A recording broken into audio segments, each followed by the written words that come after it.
Hello, comrades. In this episode of Gravegate, the king arrives, and Uzol finally decides to put her plan into action to show how much better a ruler she would be. Like, comment, subscribe, and enjoy the video.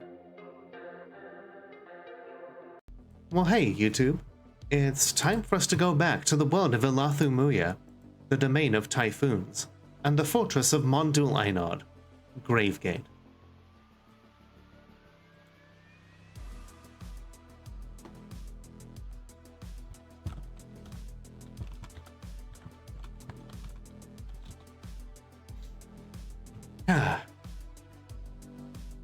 Oh, and I have now added a command so that if anybody wants to know what mods I am playing with, they can now do !mod list.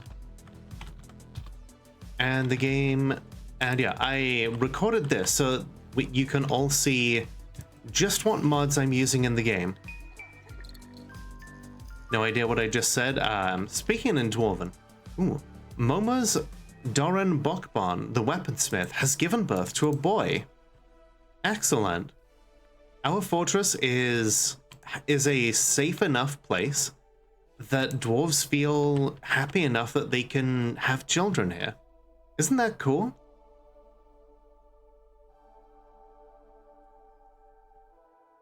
Alright, so yeah, one thing that I want to get done here is I want some more rooms. Our fortress population is exploding. Do the babies have beards? Actually, yes. Whatever facial hair a dwarf has is decided at the moment of their birth. So if we go down to... if we look up baby, I think this is the latest one here.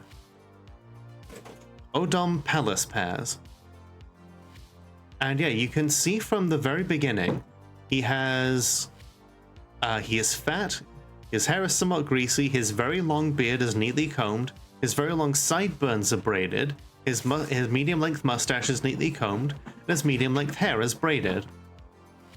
Yeah, so from the very beginning, dwarves have a beard. I've seen some people, and already braided no less, yep. Some people like to joke that because a dwarven baby starts off with no clothes, that their giant beard is basically used as like swaddling clothes.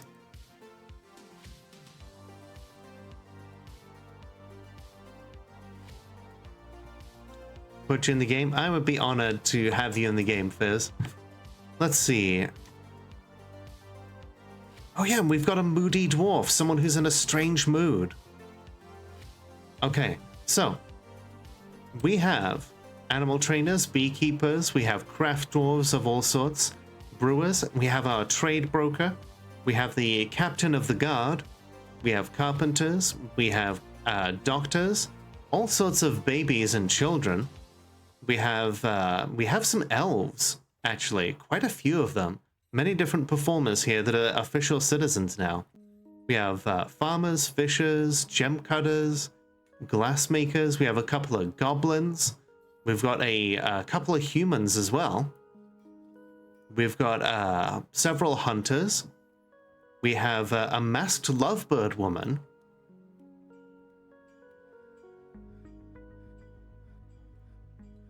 Goblins, perfect for Fizz, yeah.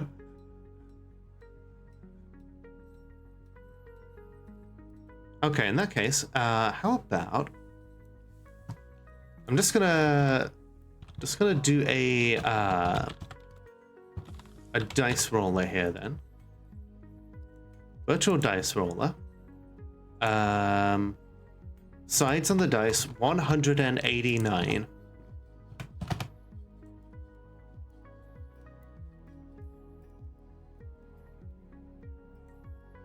Number 63. Okay. 2, 9, 10.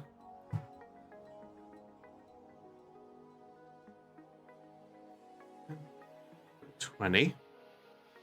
1, 2, 3, 4, 5, 6, 7, 8, 9, 30. 1, 2, 3, 4, 5, 6, 7, 8, 9, 50. 1, 2, 3, 4, 5, 6, 7, 8, 9, 60. That brings us to this dwarf, this elf here. Okay. You laugh. Alright, so you shall be Fizzy Puff of Gravegate. An elf. Yeah, we have several performers here that are elves. Disdains law, recovers quickly, values commerce, orderly, good intuition, overbearing. Let's see. Let's take a look, shall we? A medium-sized creature dedicated to the ruthless protection of nature. Incredibly quick to heal, but is flimsy and clumsy. His hair is extremely long. He is incredibly skinny, has very high cheekbones, has a broad chin. His somewhat short nose is narrow. Eyelashes are extremely long. Slightly protruding mint green eyes are somewhat narrow. His hair is red and his skin is ecru. Very good intuition, an ability to read emotions fairly well, and a feel for music, with little willpower and poor spatial sense. Lives an orderly life, organized and neat. Has an overbearing personality, very rarely moved by curiosity, is slow to anger, thinks he's fairly important in the grand scheme of things, tends to think before acting, has a noticeable lack of perseverance, can occasionally lose focus on the matter at hand, is moved by art and natural beauty, tends to be a little wasteful when working on projects, has a tendency to towards forming deep emotional bonds, tendency to consider ideas and abstractions, is often nervous, generally finds himself quite hopeful about the future. Hello, Laneri. Thank you for the resub. A 4-month streak, but over 20 months. Thank you so much. Happy Friday. I hope your Friday is going well. Let's take a look at what Fizz values. Personally disdains the law, respects commerce, and sees perseverance in the face of adversity as bull-headed and foolish. He dreams of seeing the great natural places of the world. He likes nice, platinum, purple spinel, avocado wood, hemp fabric, long swords, high boots, slabs, animal traps, pythons for their great size, the words of the wise strategy, the sound of the lyrical periwinkle, the sight of the silkiness of dancing. When possible, he prefers to consume bobcat and blood amaranth beer, and absolutely detests rats. It's treat time.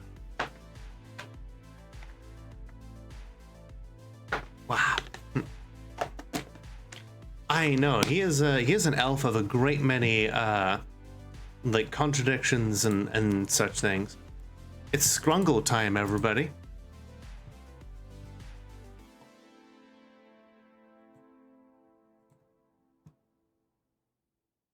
Whoop.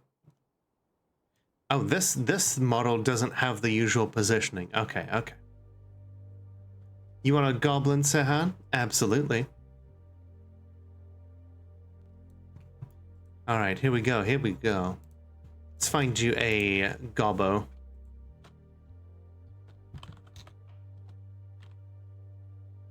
Let's see, we got 2 here.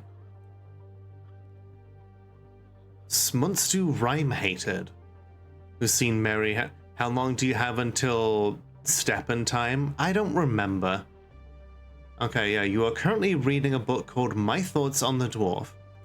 Let's change you. You shall now be Sehanbrel of Gravegate. A medium-sized humanoid driven to cruelty by its evil nature. He is very agile but susceptible to disease. His hair is extremely long. He is incredibly skinny, has low cheekbones, a narrow chin. His somewhat broad nose is sharply hooked. His hair is lavender blush. His skin is dark green and his eyes are red.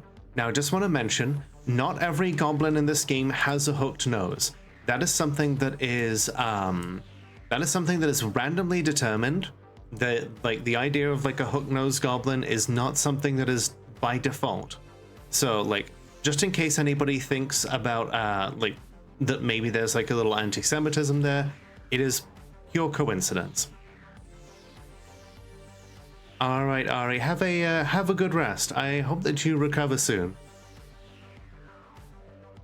Ari has recently had her downstairs origami, and I'm very happy for her. Let's see. He has a sum of patience, but poor spatial senses and a large deficit of willpower. He has an overbearing personality, is very comfortable around those that are different from himself, feels strong urges and seeks short-term rewards, dislikes helping others, is brave in the face of imminent danger, often feels lustful, is slow to anger after seeing a dwarf die in the year 316, tends not to be swayed by emotional appeals, likes to brawl, doesn't mind a little tumult and discord in day-to-day living, doesn't seek out excitement, and is conflicted by this since he feels intellectually that life should be more tumultuous. He generally acts impartially and is rarely moved to mercy. Doesn't mind wearing something special now and then. Always takes a deep breath whenever he's surprised. Whenever he's thinking, his body becomes very still. Let's see. Like others in his culture, he believes that the acquisition of power over others is the ideal goal in life, and worthy of the highest respect, finds the idea of laws abhorrent, is repelled by the idea of honesty and lies without compunction, is disgusted by the idea of fairness, and will freely cheat anybody at any time, has abandoned any attempt at self-control, and finds the whole concept deeply offensive, thinks the entire concept of sacrifice for others is truly disgusting, disdains loyalty, finds himself somewhat disgusted with eloquent speakers, thinks that introspection is valueless, and those that waste time in self-examination are deluded fools, has a deep dislike of the natural world, values cunning, independence, martial prowess, finds maintaining decorum a silly, fumbling waste of time, disregards traditions, dislikes cooperation, prefers a noisy, bustling life to boring days without activity, sees working hard as a foolish waste of time, sees perseverance in the face of adversity as bullheaded and foolish, sees war as a useful means to an end, and finds the pursuit of knowledge to be a wasteful effort. Which is weird because, like, that might be his natural tendency as a goblin, but he personally is clearly curious about the natural world because he's reading a book. He personally believes that mastery of a skill is one of the highest pursuits, doesn't respect a society that is settled into harmony without debate and strife, and thinks friendship is important. He dreams of ruling the world. You love this awful creature. And Lola Gems, yeah, the fireside chat was mostly us watching Zelda trip balls, but we're okay. Smutsu likes slate, bismuth, goshenite, creepy crawler leather, cotton fabric, gauntlets, and coats. When possible, he prefers to consume blood amaranth, beer, and white millet. He absolutely detests hamsters. What a goblin. He has a quarters over here. You know what? Let's spice it up here with another statue. Let's go with an iron statue of Forgotten Beasts. I love Forgotten Beasts. And then Neri, do you have a preference for a type of dwarf that you'd like?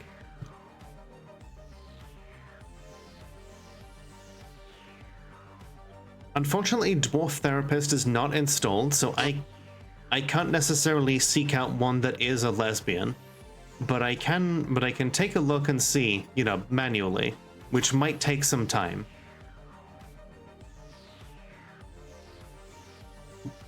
You know, right. Let's see.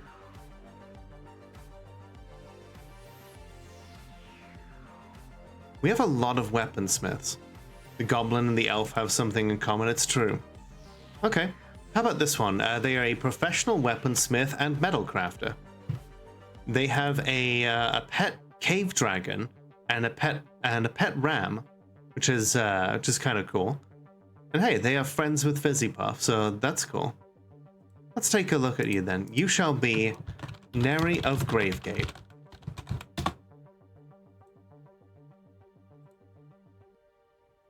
So, she is corpulent, her hair is straight, very long beard is braided, medium-length sideburns are neatly combed, her very long mustache is arranged in double braids. Yes, even the female dwarves have beards because I modded it to be that way.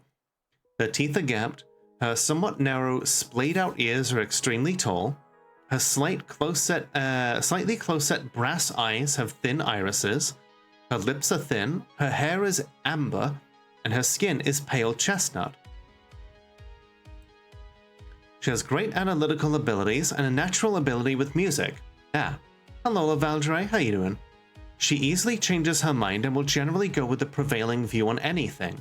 She's often inflamed by hatred and easily develops hatred towards things. She's very comfortable around others that are different from herself, very easily falls into love and develops positive feelings, is confident under pressure after experiencing trauma 1 year ago, tends not to be swayed by emotional appeals, tends to avoid physical confrontations, and works to square this with her natural tendency of martial prowess, does not have a great aesthetic sensitivity, and is conflicted by this as she values artwork and its creation. She's not inherently proud of her talents and accomplishments, does not often experience strong cravings or urges, has a greedy streak, tries to do things correctly each time, has little interest in joking around, isn't particularly ambitious, has a tendency towards forming deep emotional bonds with others, and often feels discouraged. She personally believes the idea of war is utterly repellent and would have peace at all costs after experiencing a completely different trauma 4 years ago. She respects the law and values loyalty. She dreams of creating a great work of art, and this dream was realized. She likes native copper, fine pewter, praise opal, deer leather, the color goldenrod, reindeer for their large herds, nightmares for their unfathomably horrifying nature, the words of the scribe of songs, the sound of the beige glosses, and the sight of the amethyst sweetnesses. When possible, she prefers to consume sorghum beer and strawberries, and she absolutely detests moon snails. Welcome to the fortress, Neri.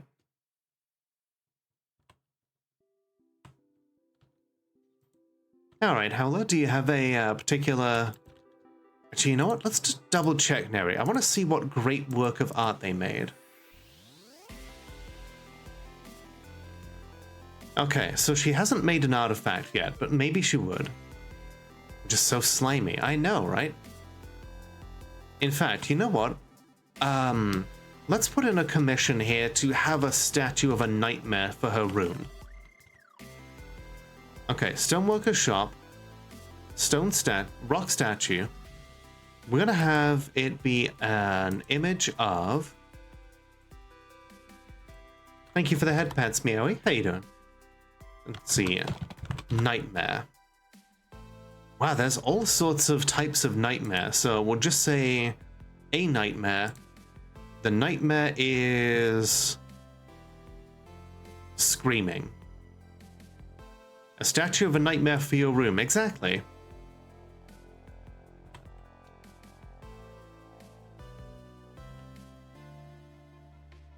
Yeah, like, one of the things is, like, if you put a piece of artwork in a dwarf's room, they're more likely to see their room as valuable if it's a statue of something that they have a preference for. Would love to be a wolf, but think you're fine with a goblin. We do have one other goblin that you could have, so I will go ahead and name that. It's doing good, seeing what I'm up to. Yeah, it's Fortress Friday.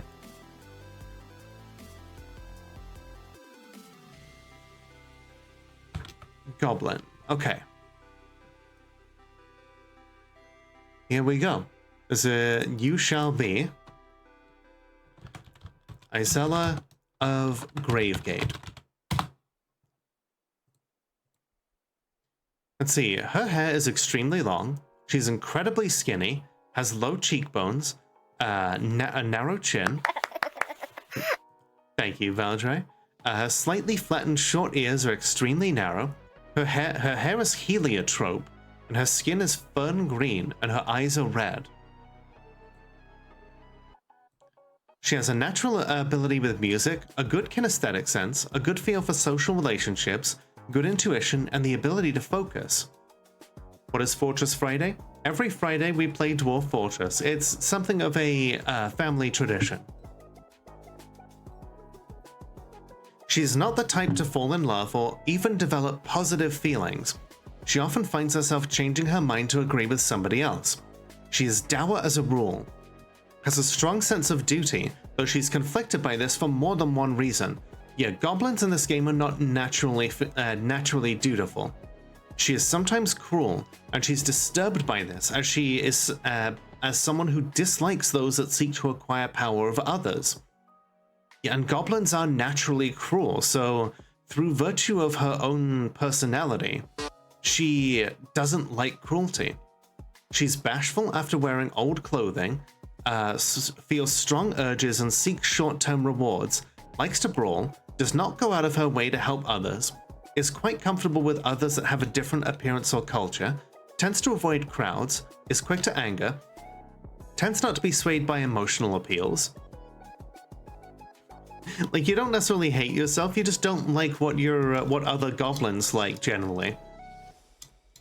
Tends to be a little wasteful when working on products, has a noticeable lack of perseverance, is quick to form negative views about things, likes a little excitement now and again, doesn't handle stress well, is a friendly individual,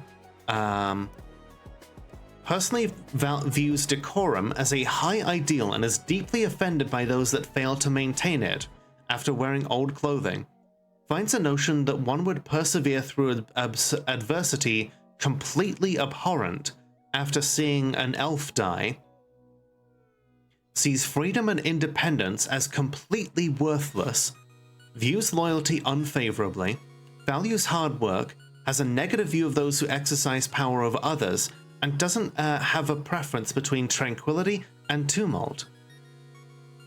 She likes schist, bismuth bronze, red tourmaline, green glass, giant desert tortoise shell, maces, giant rhesus macaques for their mischief, the words of the knowledge of adoring, and the sight of the heliotrope tulip.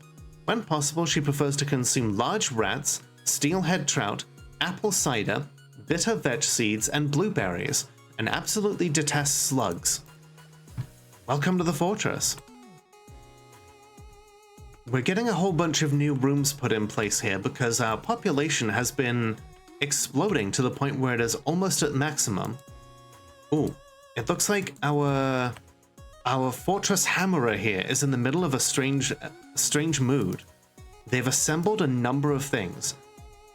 It looks like they have sandstone, cave spider silk, hazelwood, sheep leather, unicorn bone, unicorn leather, cat bone, and more unicorn bone. And yeah, honestly, Neri, I would love to go over Dwarf Fortress with you if you ever need a helping hand in figuring it out.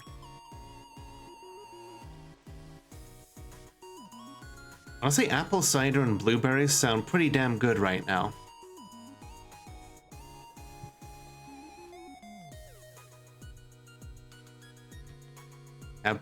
Yeah, I know you played it before. Just like, yeah, if there's anything that you've ever been stuck on, then I would welcome, I'd be happy to advise you on anything. If there's one thing that the Dwarf Fortress community is good at, it's advising other members of the community. We are excellent when it comes to helping people out. You can guarantee that no matter how long you've been playing this game, you'll always need help from someone, and there'll be someone who's ready to help you. And that person, who is like maybe 20 years experience, will still not know something that someone who's only played the game for a couple of weeks knows. Rigoth Etunaram, the Hammerer, has created Vugrashitsath Guzgashast, a sandstone scepter. He claims it as a family heirloom. And hello there, Caitlin Kitty. How you doing? I am the scrungly dude right now. How you doing? And oh, 7 days to die. How you doing with the zombies? Let's see. Its name translates to Rift Perishes, the Stoked Firs. Let's have a look at it, shall we? This is a sandstone scepter. All craft shippers are the highest quality. It is encircled with bands of cat. It is decorated with cat bone and unicorn bone, and encircled with bands of cave spider silk. This object menaces with spikes of sandstone and unicorn bone. Thank you for the headpads. On the item is an image of Anguish Depth, the Iron Helm in Hazelwood, and an image of the special stances, the Perfect Clear Zircon in sheep leather. On the item is an image of 2 tetrahedra in unicorn leather. A very fancy scepter.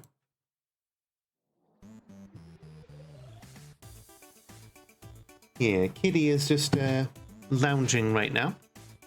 But yeah, did you have a good time with 7 Days to Die? Okay, it looks like this tavern down here is doing well. This is just a small tavern for the people who live down here in the smithing quarter. You had a pretty good time? I'm glad to hear it. Because yeah, we don't want people to have to come all the way back up to the top to have like a song and a dance and food and a good time if they don't have to. Let's see, how is Sid Dwarf? Sid Dwarf is currently busy grabbing some, looks like,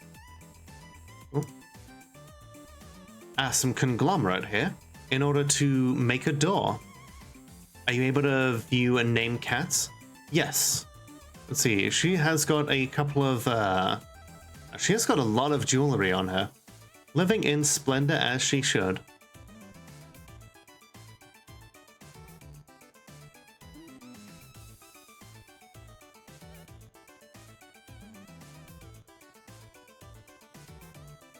Yeah, unfortunately I've had problems with the cats in this fortress. All of them appear to be like seriously injured, and even if I use console commands, they just end up seriously injured again. I don't know what's going on with that. Pretty sure it's a bug. Because yeah, if I just do this. See, like, she just goes right back to being injured and then just, like, bleeding again. Yeah, I have no idea why that's happening.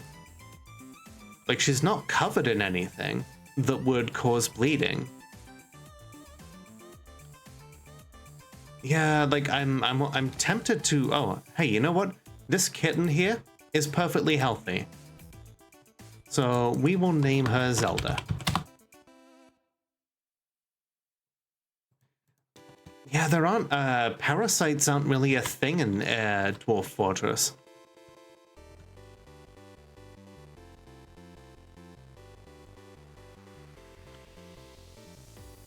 Okay, so you may be wondering why I'm building a chamber here. Well, if we go all the way down here, to this level of the caverns, there's a forgotten beast down here that is that I'm actually quite interested in.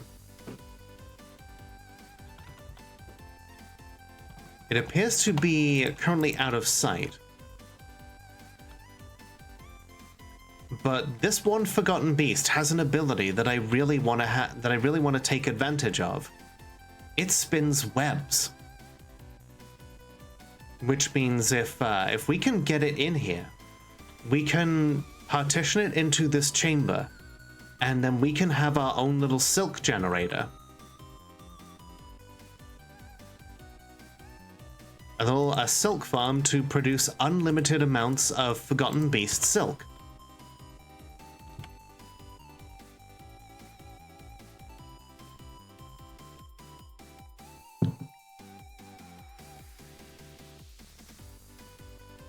Plus, hey, there's a whole boatload of limestone down here, and limestone is instrumental in the creation of steel, being a prime piece of flux stone.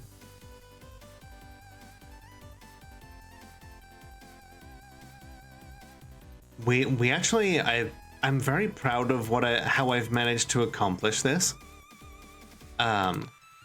It's my first ever use of mine carts.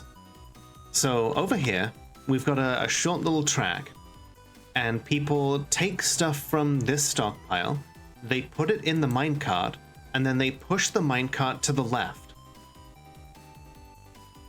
And then when they push it to the left, it goes down this very deep chute, and then clatters to the bottom right here. And then dwarves can come and put it in this stockpile right next to the magma smelters. These are all powered by this magma sea down here. So we have no need to create large amounts of coal or whatever.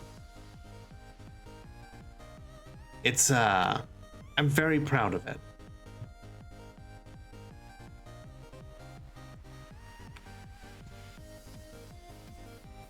Like, it's in, as far as like minecarts go, it's incredibly basic, but it saves my dwarves a whole lot of labor.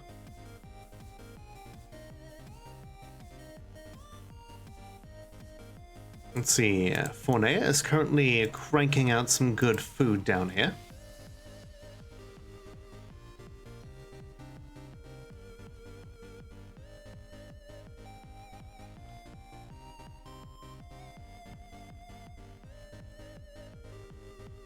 Finally learned rudimentary carts. Yeah, she just made a really good set of like plump helmet lasagna. How you doing today, Fornea? Let's see. Tagar. Okay, I really would like to know. Okay. That Forgotten Beast has vanished out of sight. Would very much. I really hope it's not dead.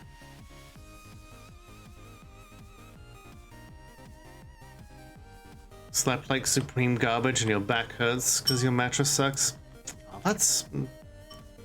that is very unfortunate to hear. Oh. The Forgotten Beast 3-reg Duslodnomar Uznau has come.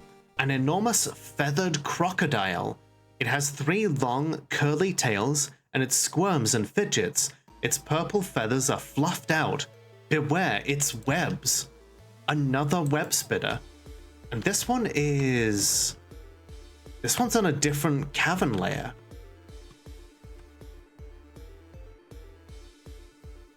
So this is not the one that I was looking at, but its name translates to Thryreg Lobster Abyss the Lurid. So this is a different web spitter entirely. Yeah, like, as far as sleep goes, I've been sleeping a lot and I've been absolutely colossally drained lately. I spent Thursday and Friday just mostly in like a haze. But honestly, it's been good for me. Think I can catch it? Unlikely. It's in a layer of the caverns that I don't have a whole lot of access to. Yeah, like burnout, and like I now finally have a good. I've got like a good long weekend, and I intend to make use of it. Mostly just by taking it easy, you know. So yeah, cave spiders are good because you can take advantage of the web spitting if you provoke them. The difference between cave spiders and forgotten beasts is cave spiders will only attack members of the military, whereas forgotten beasts will fire webs at everybody. What happened to me? Oh yeah, this is my scrunkly form. Have you never seen it before?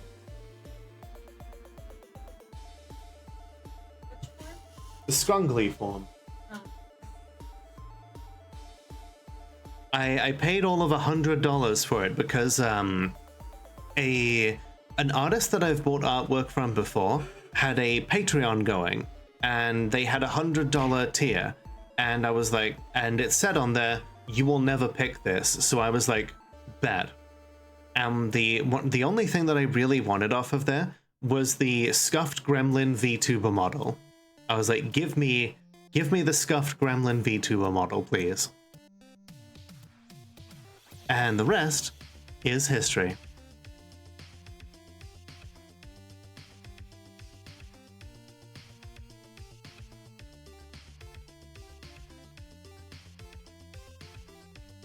Okay, so this one does not really appear to have any aim in mind. Okay, so that is not the one that we're after.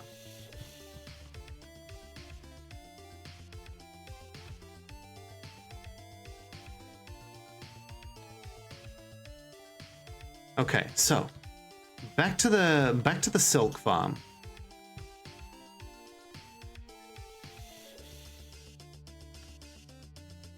Okay, it was over here. We're going down over here.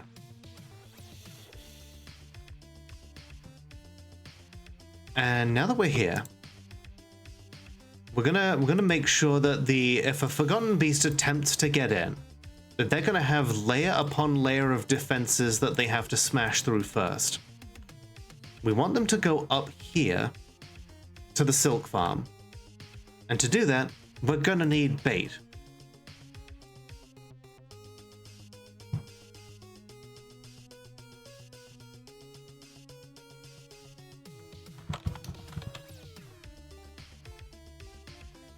So we're gonna put an animal here as bait.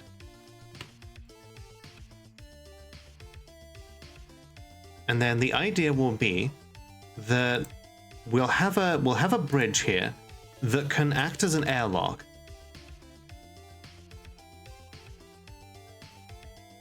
Something that will rise up and just block it back off here.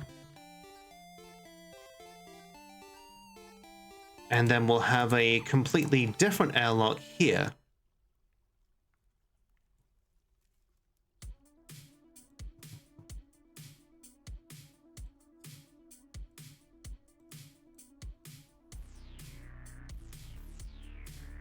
And then, finally, we'll have a layer of fortifications here. We won't finish it up just yet because we need the dwarves to get in and out. But once we're done, this will essentially be a wall with holes that the Forgotten Beast can see through. So then when we lower this bridge, it will be able to see through and fire webs at whatever is on this side. So later on, we can put an animal there for it to just spit webs at, just disgorge massive amounts of webs over here, and then our dwarves can come down here to harvest the silk. In that way, we take advantage of the enormous amount of free silk that this one-of-a-kind monstrosity can generate, and then we just farm it forever.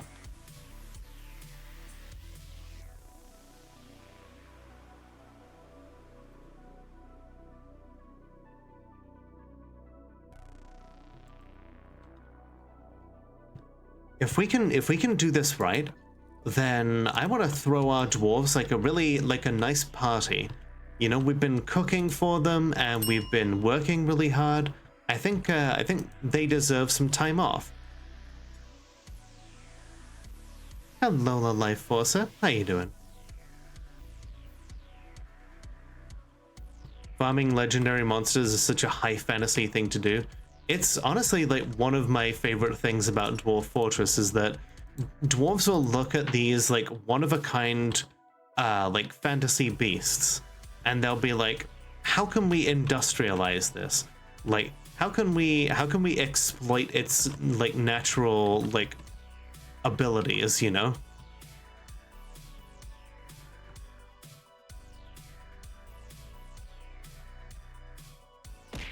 Yeah. We do love a good party here. Okay, so we're also going to want to put doors here, and I'm pretty sure building destroyers aren't a thing at the moment.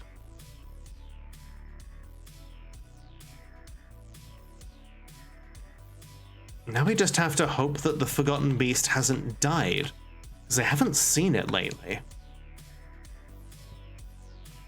I know it was last on this floor.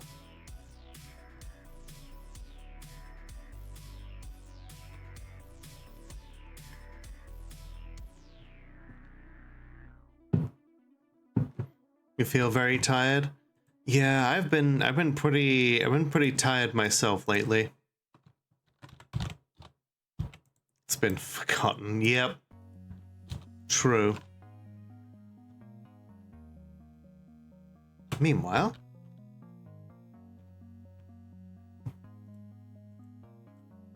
let's get, wow, we haven't made any new beds yet. That's one of the foundations of a room.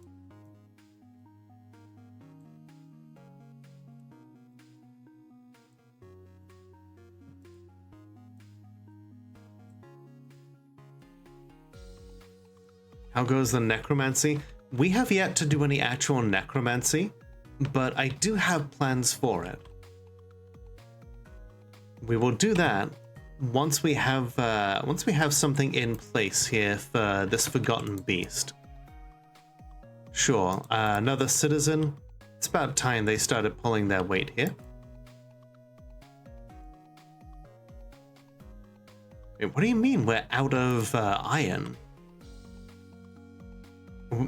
We can't possibly be out of iron, can we? Oh, we've got hundreds of bars of iron. Okay.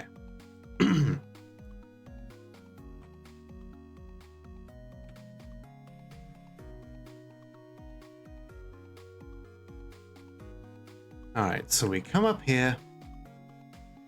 Okay. We link up. Okay, so this one is going to be left shutter. And then this one is going to be right shutter.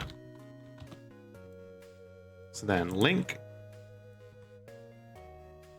And link.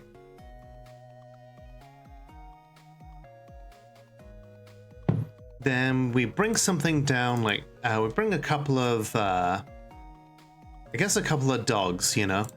Something to distract the creature temporarily. Huh, there's a cave spider here already just naturally making webs. Maybe it recognizes that this is a silk farm. This dwarf just like, is just like, yoink, mine now.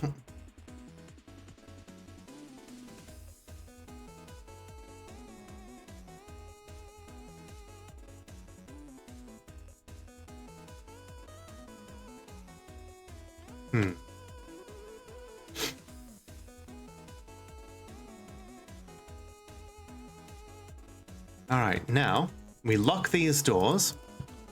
We make sure that nobody can go this way.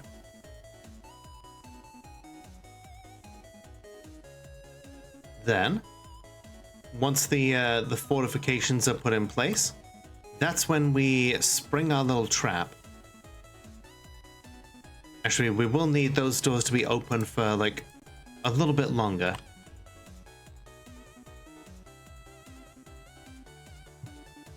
But I do have plans for the necromancy as well. That will also involve a few chambers.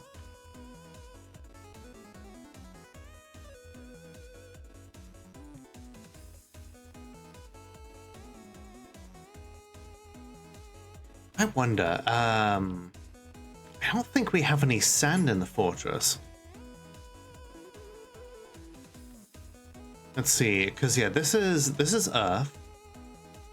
This is clay. Oh no, wait, we've got white sand here. Okay. In that case, we're gonna designate this as a sand area. And we can start gathering some glass. So, collect sand, green glass blocks. We're gonna need glass in order to get the first part of our reanimation chamber. It's gonna need our necromancer to be able to see exactly what she wants to reanimate. And it's also going to need her to be able to see something that will scare her into activating her abilities. Because in Fortress mode, necromancers will only use their abilities if they believe that they're in combat. So we need to basically find a way to successfully replicate the conditions for combat in a way that is quote-unquote safe. And if she can see something on the other side of a glass wall, then she'll still panic because she can see something that's hostile and start bringing things back from the dead. So I know how I'm going to do it. The question is actually doing it, you know? It's one thing to know how to do something, it's another entirely to put it into practice. And I know exactly what we're going to use to scare her. We have another forgotten beast that's locked up. And that forgotten beast is a giant frog. Don't worry, the forgotten beast will be entirely safe. We're not going to put it in harm's way. It's just going to be used as like a, you know, it's going to be on the other side of the glass, and it'll basically just scream at her, and she'll freak out and activate her abilities.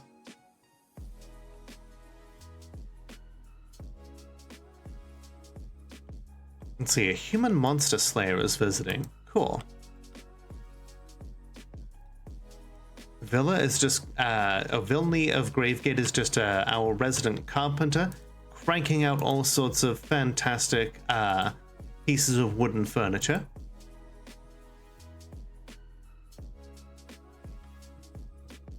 Let's take a look, shall we, Archangel? Your dwarf is currently socializing. You got into an argument with someone and it makes you feel bitter. Felt fondness talking with an acquaintance. Afraid reliving trauma. Euphoric due to inebriation. Apparently there are not enough mugs in this place. We need to make more, apparently.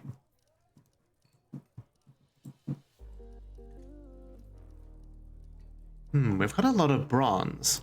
What if we make some bronze goblets? Bronze is a good material for holding liquids.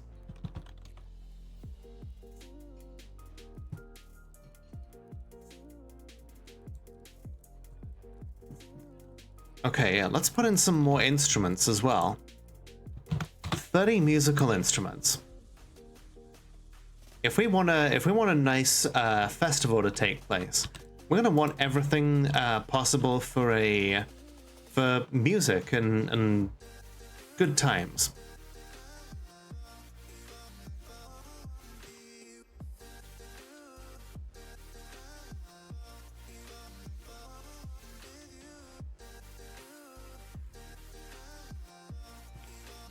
Oh, Mary Poppins is over. Alright, everyone, the scrungly dude has been out for the required amount of time, so let's head on back over to the regular model. Yeah, she just kind of goes away. That's what she do.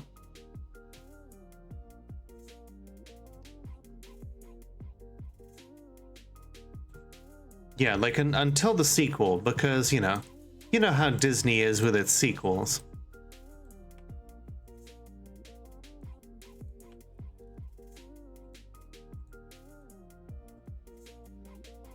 Why would you choose Mr. Banks over Julie Andrews? You know, it was the style at the time.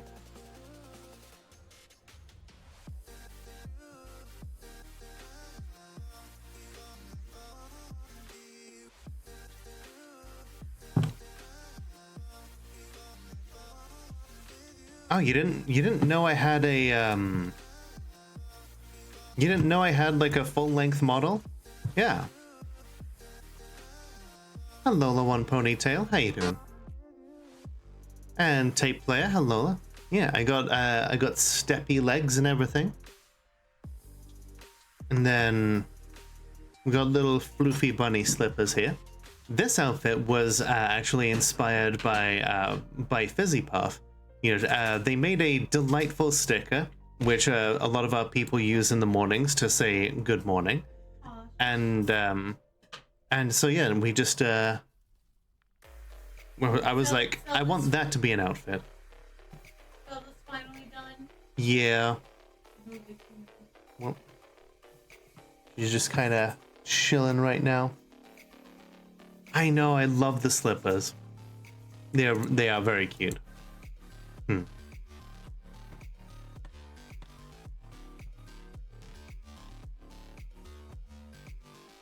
Okay, yeah, we're getting a slab engraved for this ghost. Our mayor has mandated the construction of certain goods. Uzol also wants a buckler.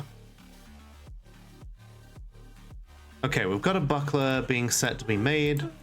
And our mayor wants goblets. Oh, well, we're already planning on making goblets, so that problem solves itself.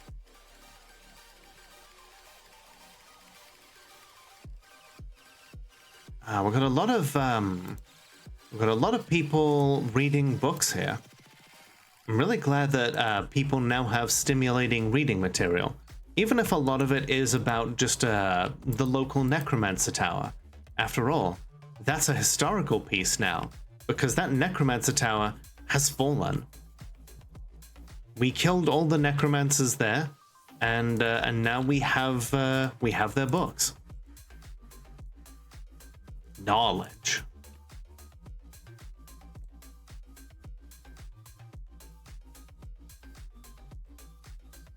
Of course, this year we're taking some time to relax, but then once the new year rolls around, that's when we will start to have ideas of expansion.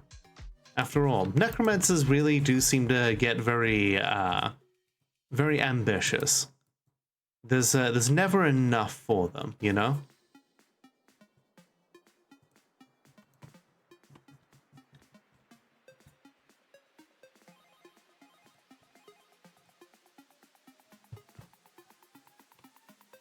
No slabs?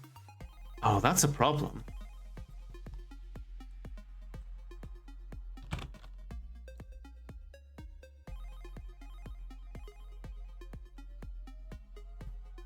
Okay, so with all that seen to, the silk chamber should be ready by now.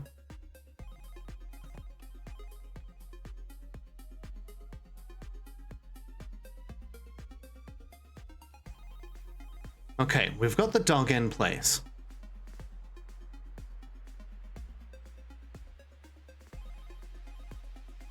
Okay, so we want to cut this rock away.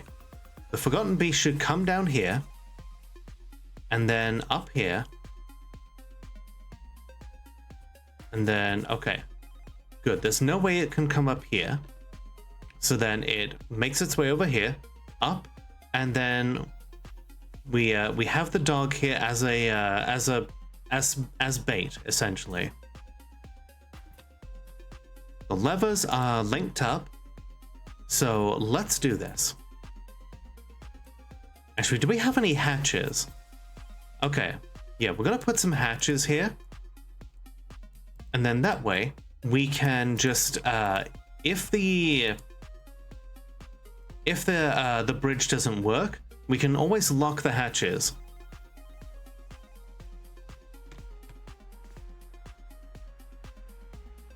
If this is worth doing, it's worth doing right, and it's worth doing safe.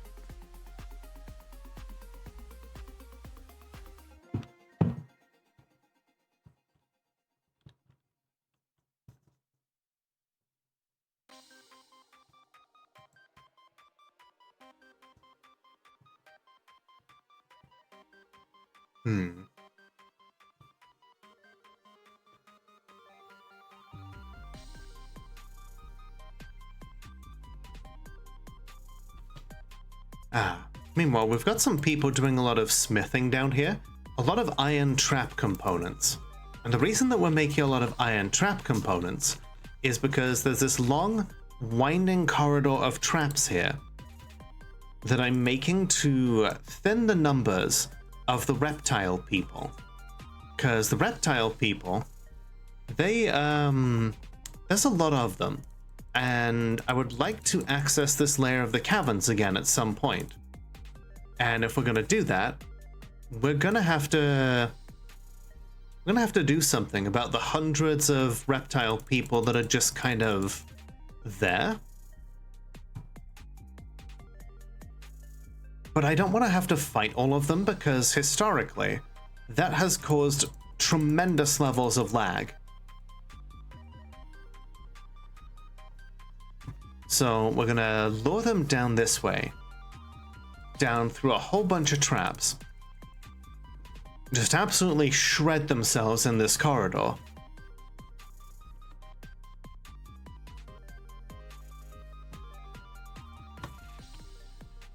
Your cat has approached and she is very round shaped. Aw. Now you're starting to sound like Ash. Okay. The hatches are almost in place.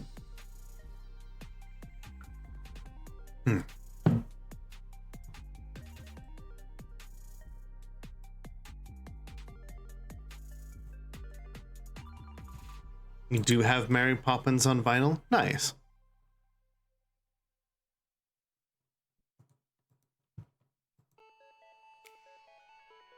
What do you mean needs iron bars? We have so many iron bars. Unless we don't.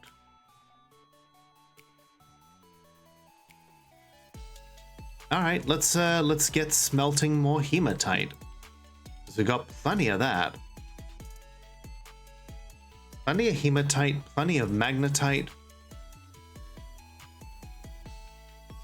Should have plenty of limonite. But apparently not. Yeah, we got plenty of hematite. We also have cassiterite, which I think is tin.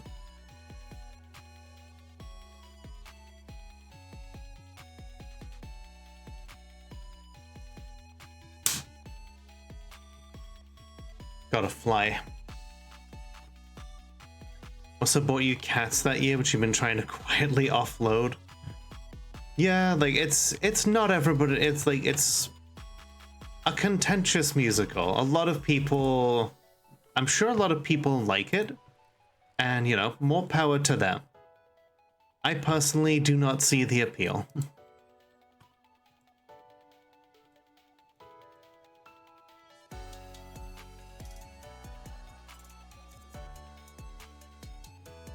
Okay, we've got a lot of barrels and pots here. That's good. That's perfect. All right. We should have that slab now. So now we can engrave the one that we need. Good.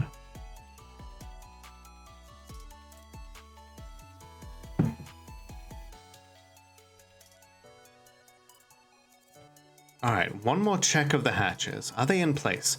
They are in place. Okay. So with that, we're going to take a quick bathroom break, and then we're going to try and capture this forgotten beast. So, everybody, get up, stretch your legs, grab a drink, do whatever it is that you need to do, and I will be right back. Is the plan. In the case of nuclear or radiological fallout, people living around potential targets such as military bases and chemical plants may be advised to evacuate. Protection from radioactive fallout will require taking shelter in an underground area or in the middle of a large building. Fallout shelters can be any protected space where the walls and roof are thick and dense enough to absorb radiation. The more distance and time you put between you and the fallout particles, the better. After radiological or nuclear fallout, you shouldn't leave your shelter until officials say so. The length of your stay can range from a day or 2 to 4 weeks, depending on the extent of the contamination. People who are allowed to come out of hiding may be evacuated.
In the case of nuclear or radiological fallout, people living around potential targets such as military bases and chemical plants may be advised to evacuate.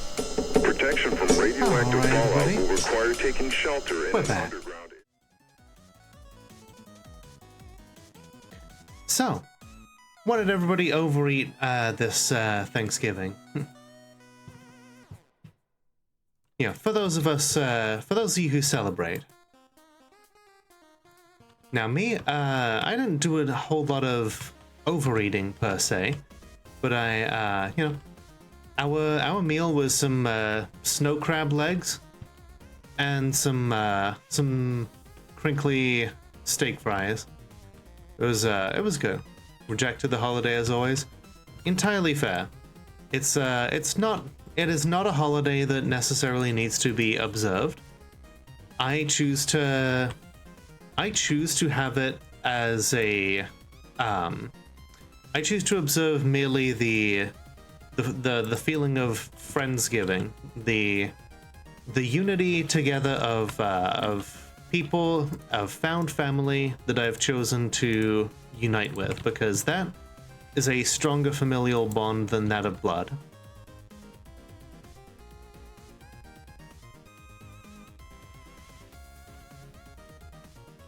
See, you ate ham and potatoes and ham and pie and then ham and bread and yeah, okay. Sounds about right, Ash.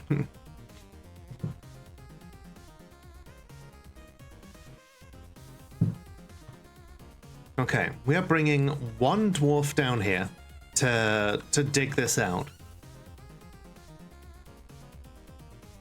If we can get this forgotten beast out of here, then we'll have this layer all to ourselves. There are trees to chop down here, fish to catch, you know, jewels to mine, or yeah, honestly, like yeah, that is an idea that I can get behind. Ate way too much and then had a carb nap? Hell yeah. Okay, chip, chip, chip, chip, and then okay, cool. They're headed back. We lock these doors so that nobody's tempted to go inside. Hello, Lopop and Fresh. How you doing? It's good to see you. Okay, now we lock this door, and then we unlock these doors, and we see if the Forgotten Beast comes out of hiding. Because now it has a clear route direct. Whoa, shit, that was quick. Wash dyed the bones of shadow. An enormous quadruped composed of sandstone. It has large mandibles and appears to be emaciated. Beware its webs. Just got back home and crashed that day. Yeah, Thursday and Friday have more or less been a crash day for me. Okay, we're gonna wall off this area so nobody is tempted to actually go back through. Okay, so now it heads up. It attacks that dog. We lock these hatches behind it. And then we order them to shut down the left shutter. How goes Catastrophe Simulator? It's going quite well, actually. Okay, so then we put a restraint on this side. Hopefully, the Forgotten Beast will see and be tempted to attack. Oh hey, that's Uzol, our Duchess Necromancer. Okay, now hopefully this Forgotten Beast will actually move so that yeah, it's too heavy for the bridge to move. And now it's not tempted to move at all. Okay. I think we're gonna have to wait for somebody to put a chain here so it'll move away. But it's not trying to go back down and smash these hatches. I guess building destroyers haven't been properly implemented again yet, which works in our favor. Well, it has moved a little bit. I would rather it move the other way.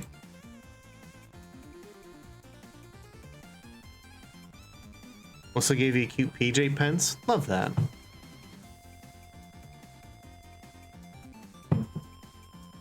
Cool. Someone's back in the box. Okay.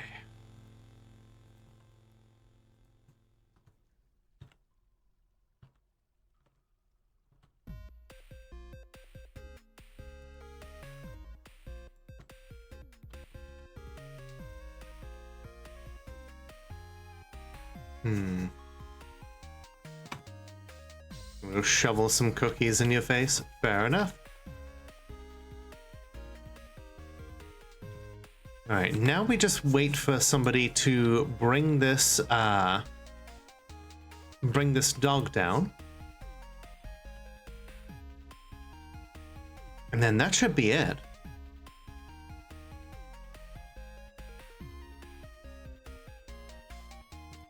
You know what? What if?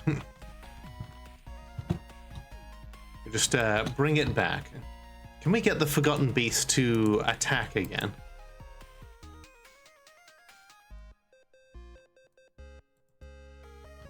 Yeah. Okay, okay. That was really quick. You know what? Yeah, maybe we just there we go.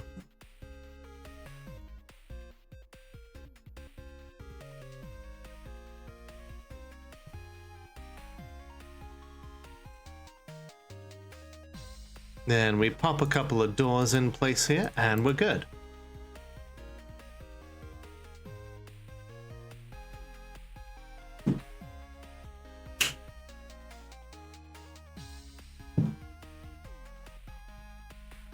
Oh, you're coming to collect webs. Yep, okay, spews out a whole bunch of webs. Cool. Oh, he's gonna go put the dog in place. I'm pretty sure the Forgotten Beast is gonna just attack him. Oh, okay. It is in place. Huh. Okay. The beast is not capable of spotting that dog, I guess.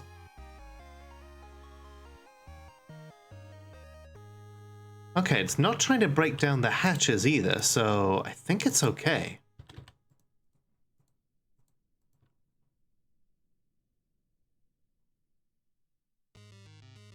But yeah, we now have this Forgotten Beast held captive. We've got ourselves a silk farm.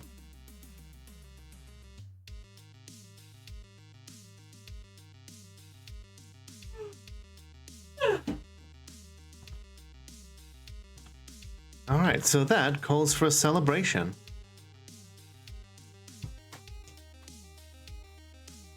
We name the beast? Sure, I mean if you want to use the naming commands. But yeah, now, actually we don't need to, yeah, we can remove that. We can unlock these doors, and then we can wall off that area. What was what?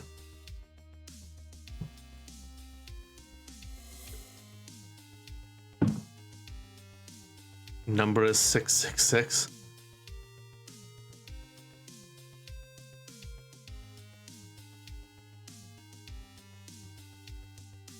Yeah, now we have did you sneeze? Oh, okay. She yawned.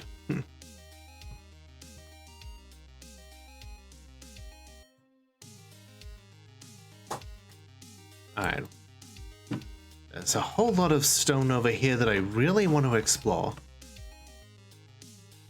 A lot of trees. Oh, we've got a vault here.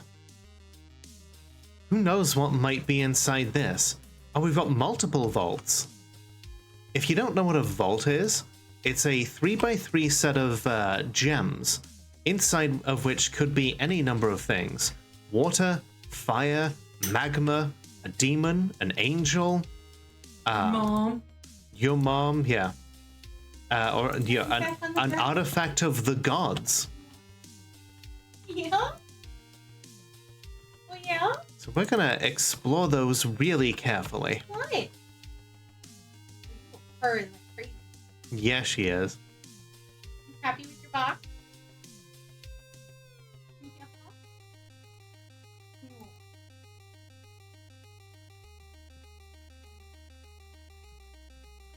No. There's a lot of magnetite down here, so it would be really good for iron mining.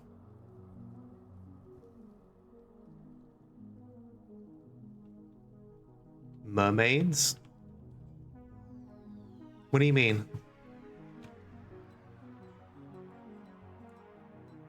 Oh hey, it is now spring.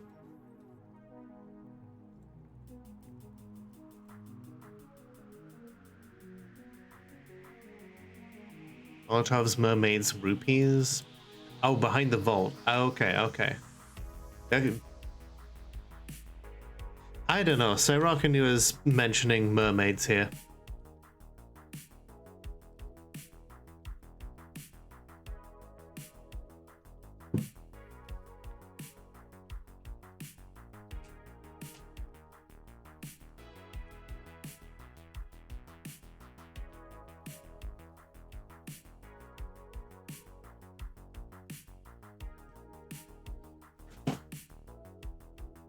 Oh, he's having a good old scritch.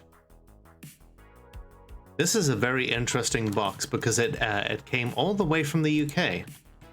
So she has got to have a good old investigate.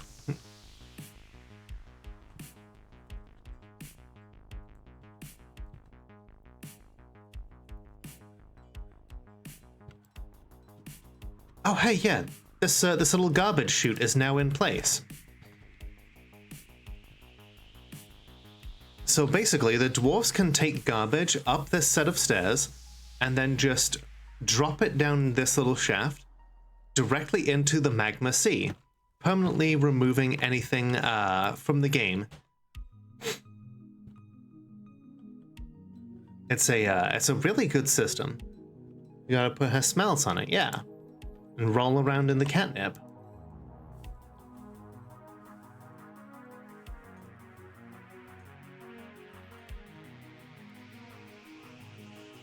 Okay, meanwhile... Okay, yeah, looks like Syracanu is out here doing some cleaning. And, okay, we are carefully shoring up this particular vault, and then we're going to peek inside it. How does she react to the catnip? She rolls around like crazy.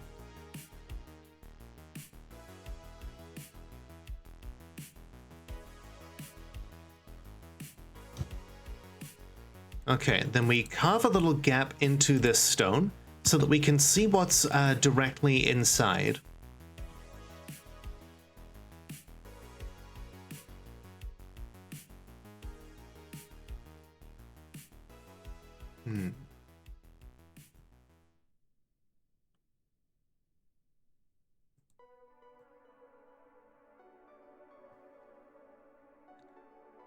All right.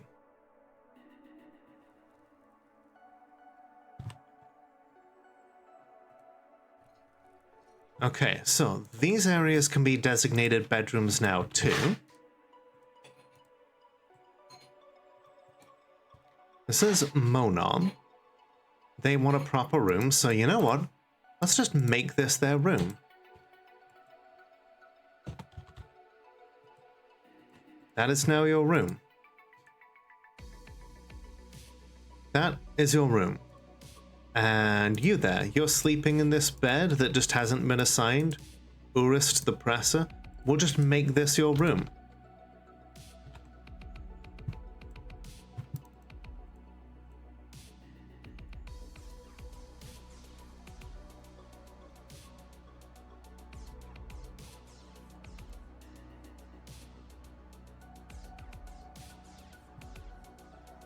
And this here, Godin the Glazer.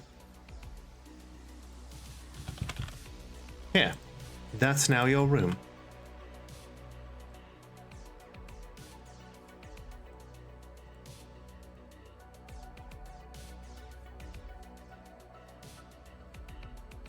Now the decision of which vault number first. Well, you know, there are very few vaults that one would actually enjoy being in, but I forget which one was the one that became Vault City. Like, that one was one of the few that was actually a control vault.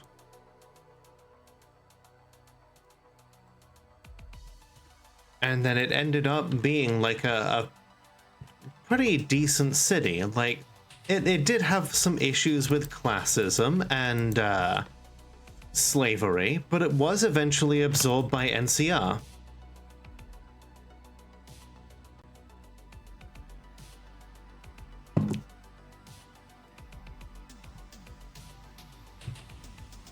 Let's see, which vault was Vault City? Vault 8. It was a control vault. And so, you know, it pretty much had everything that it needed. Where's Dwarf Lenny? Let's find out, shall we? Lenny is currently grabbing some stuff here.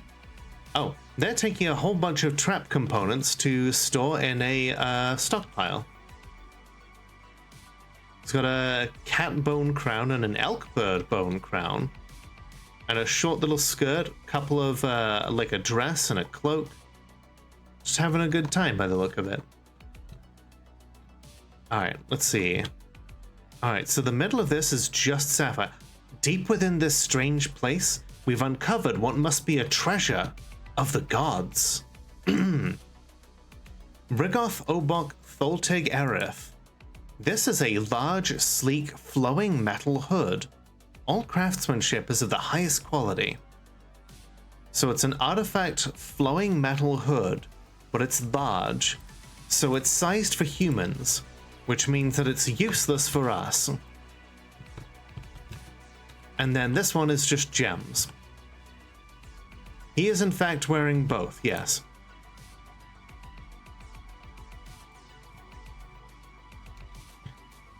Oh hey, there's a necromancer which is coming to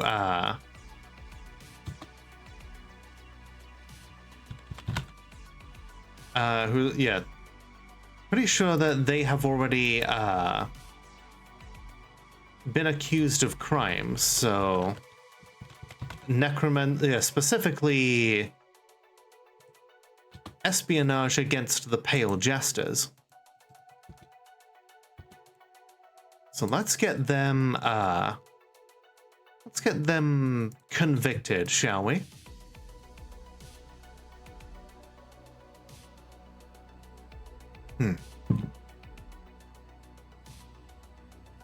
I don't trust any necromancers that don't come from our fortress. And not, you know, and I think that's kind of Uzol's attitude as well.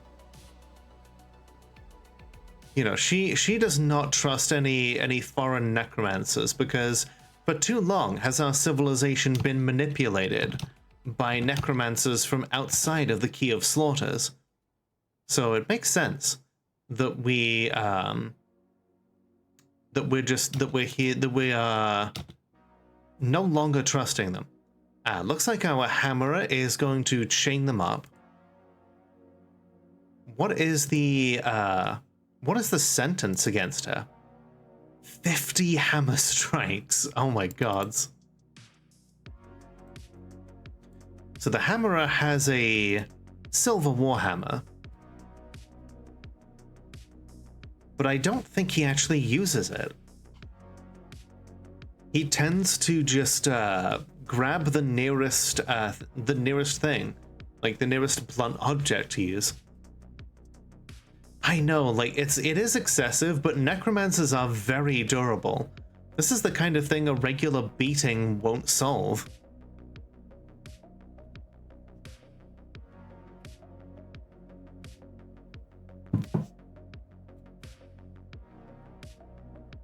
Smashy, smashy.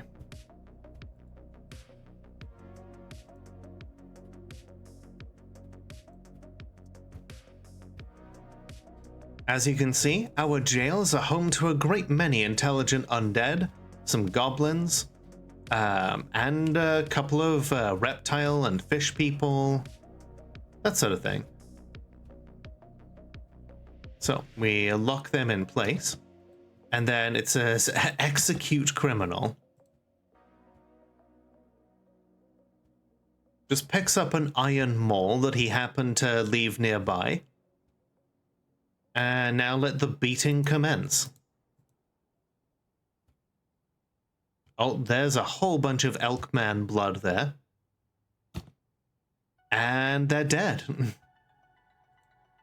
How many let's see how many hammer strikes they actually survived.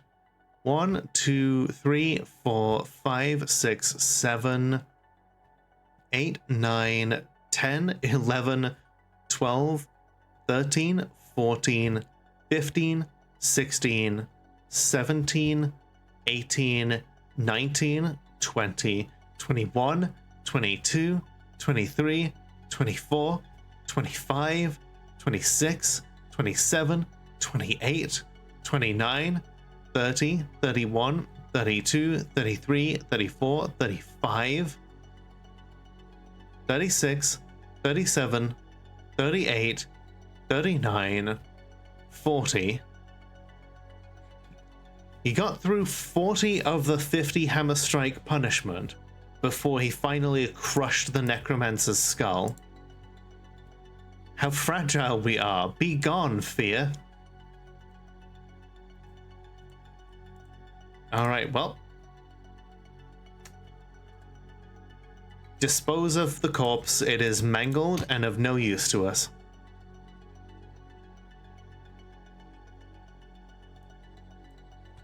That's one less necromancer that can corrupt us. We prefer corruption by our own necromancers, thank you.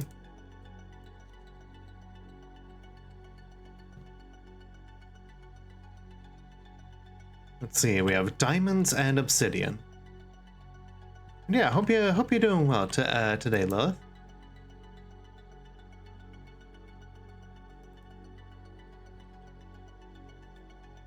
Wait, we're completely out of leather? Huh. Okay. I guess it's time to start culling a few animals.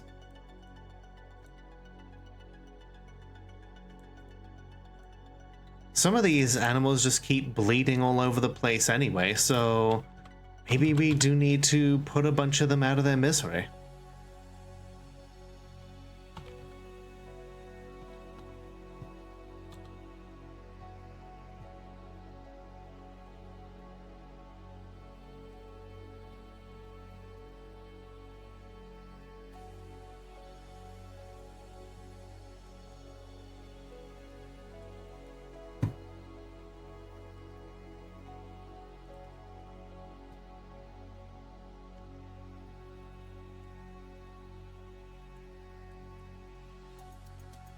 And you know what? Couple of the unicorns while we're at it. Because unicorns make really good leather.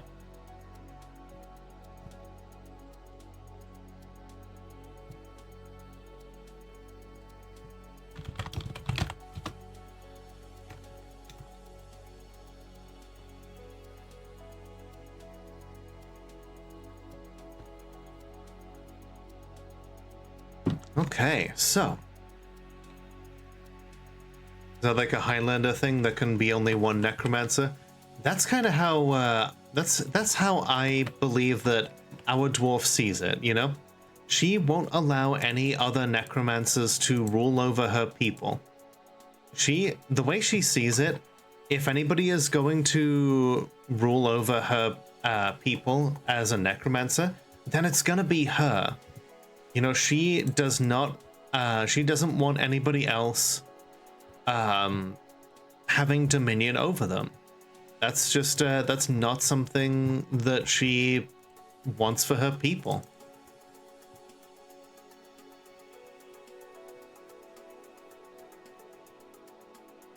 A dwarf profane slayer. Interesting. Well, we'll have to keep an eye on them because we don't have any crimes to convict them of right now.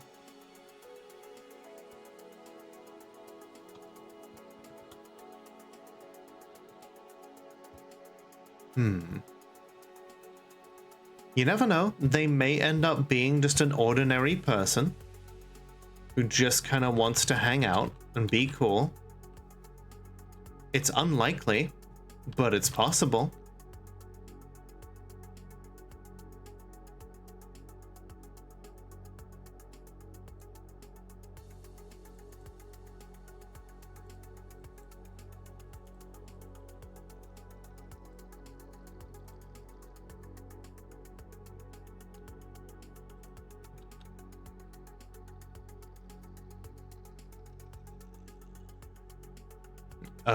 .wav? Yeah.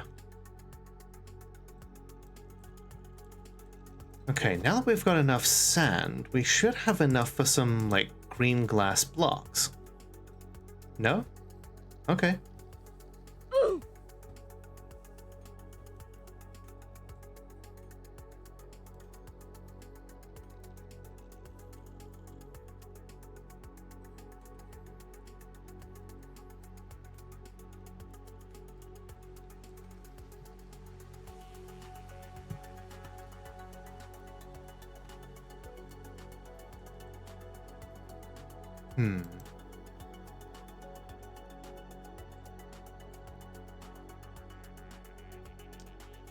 Okay, now that we're actually, now that this area is more or less safe, we should carve out some more of this magnetite. Because that has got some nice iron that I want. And, you know, we've got some here. And I'm sure that there's other veins of magnetite out here to explore.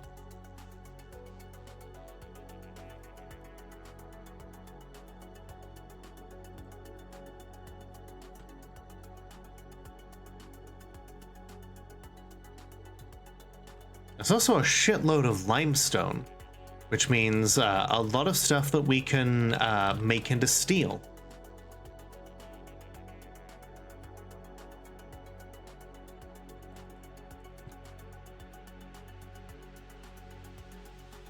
Oh, hey, and some limonite.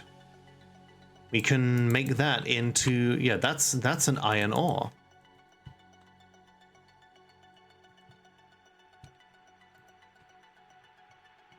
If there's one thing that this particular fortress has in abundance, it's iron.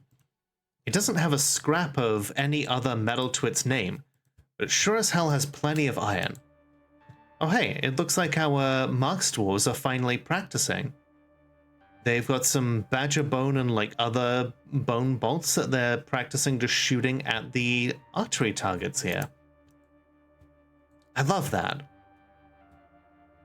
Out here, you know, with the, you know, they've got a buckler for basic defense, and then leather armor, and just shooting with their cool crossbows. eventually, my plan is that once they're good enough at shooting, we're going to bring them up to the higher level here, and then we will carve some fortifications in this part of the fortress so that they can shoot down into this bridge here. We'll trap people directly in this drawbridge, and then yeah, we can just pelt them with bolts from this location. It'll be an excellent way to defend ourselves.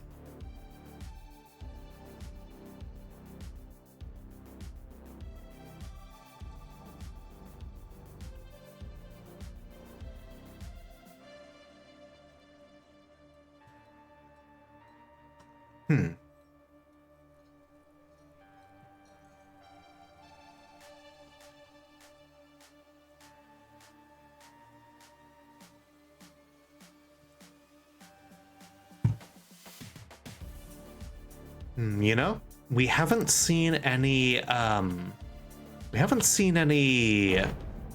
Oh. The forgotten beast Unam has come, a gigantic quadruped composed of grime and filth. It has 3 stubby tails and it has a bloated body. Beware, it's poisonous vapors. I was about to say we haven't seen any trade caravans, but then I guess the elves aren't all that happy with us. Okay, so there are, its name translates to the Lone. It is the trash. I mean, of course it's the Lone if it's made of grime and filth. Nobody wants to associate with it. It's gonna go find the reptile people and then just die instantly, I think. Because yeah, that is not a sturdy beast, you know? That thing is gonna die real quick. Unless it's like vapors are like incredibly lethal, I don't think this thing is gonna be a threat.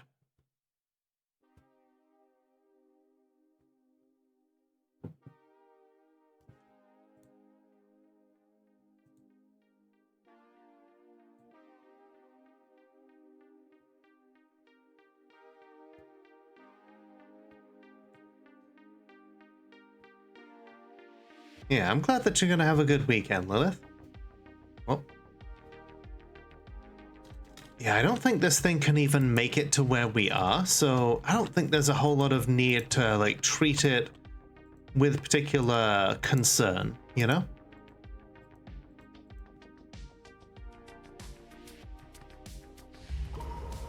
Hey, yo! Kilob Geshudnomal, the weaponsmith, has been possessed. A weaponsmith. That means that we're in for a legendary weapon. Hopefully.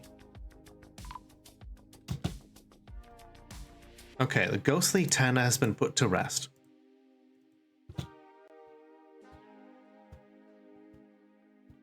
The gods move through this weaponsmith here, and though she is merely competent, whatever she ends up making is going to be a thing of legend.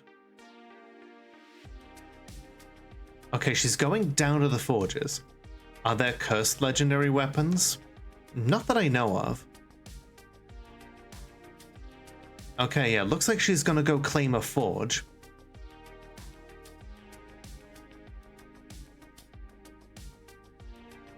Yep, she just straight up boots somebody out of a forge and is like, no, this is mine now.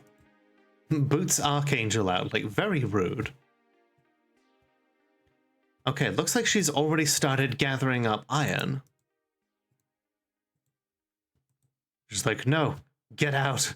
I need this.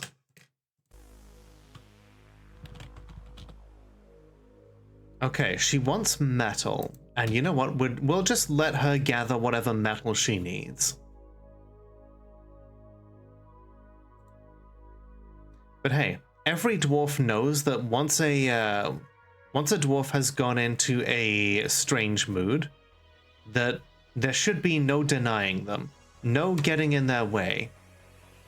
Only a fool would choose to interrupt a dwarf that's in a strange mood, because they are about to do something that will form the basis of their entire life's work.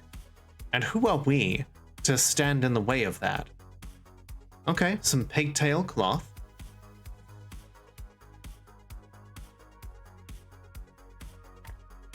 Okay, okay.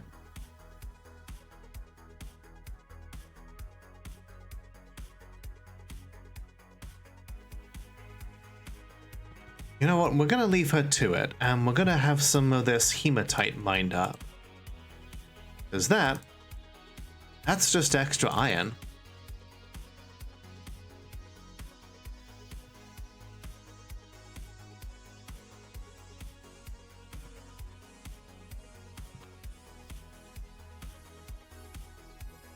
Okay, it looks like we got more magnetite here as well.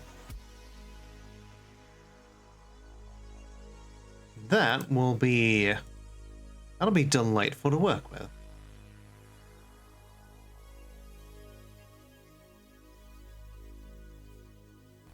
Okay, they want cloth, they want leather,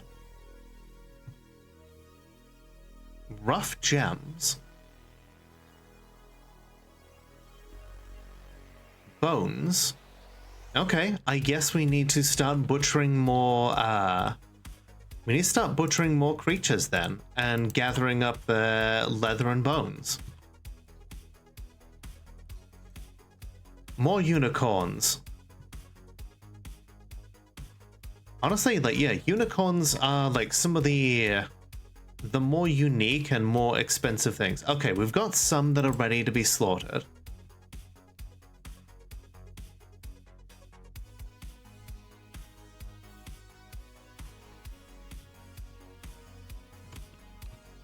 That should be enough for them.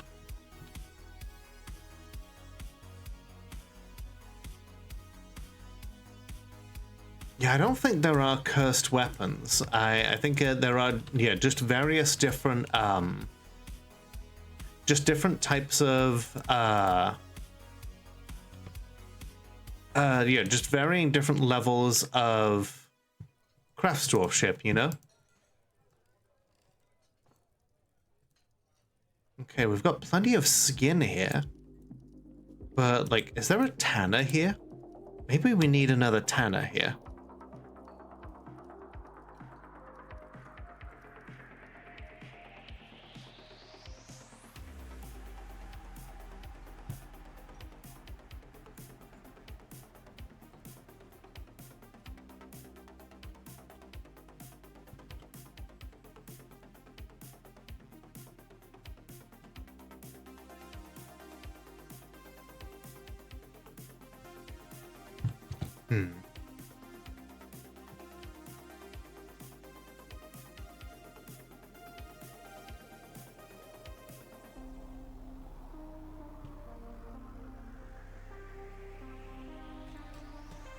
I wonder. Do we have automatically tannery? Okay, yeah, we do have automate tannery. Okay.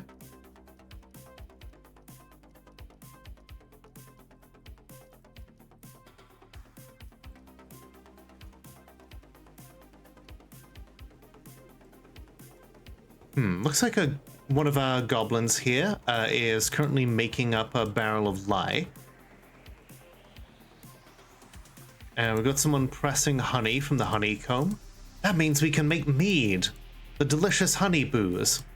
Oh, speaking of mead, I don't know if anybody remembers, but I got an official answer on why mead is considered such low value in this game. It's a typo. Like, literally according to the Great Toady one. Oh, Fizz, thank you so much for the $10 on Ko-fi. That's really sweet of you. Thank you so much. That all goes towards things like, you know, the new PC, you know, paying off the credit card bill for it, and, you know, eventually new projects. But yeah, thank you so much. Typically around about this time of night, if I'm not mistaken, that means that you are usually off for the night. If that's the case, then I thank you very much for being here, and I really hope that after our discussion that you feel safer here. So thank you for being here. You are always welcome, and you are a true and valued friend.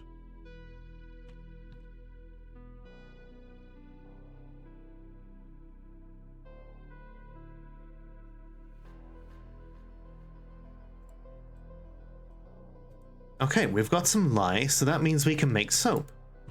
Excellent. Wait, there was a thing that said... Whoa, whoa, whoa, whoa, whoa! What the fuck is that? That's a forgotten beast right there. And it's just killed someone. Shit, it's the grime and filth one. Oh. Okay, this is not good. Scramble, everybody. This thing needs to die.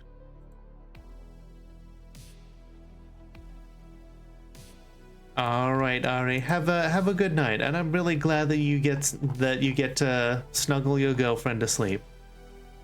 I hope that you heal up real quickly, and gute Nacht und süße Träume. Oh, hey, there's a cave dragon. That should help out. Okay, this thing is made of grime and filth. It should not last that long. Trans rights, damn it. Absolutely, Soda Pop.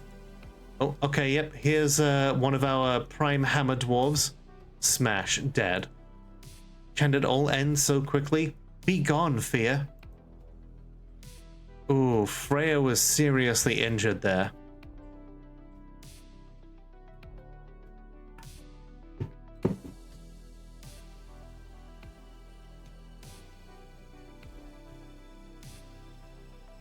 Okay, this thing needs to be killed. Okay. Well, yeah, we're gonna just dispose of all of this grime and filth. Did Zelda get a new box? Yeah, this is all the way from the UK. Oh man, they killed the poor cave dragon. And Burango died. Oh, that sucks.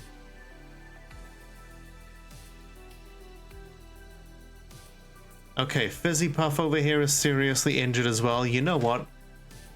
They just donated, so we're just gonna heal them up.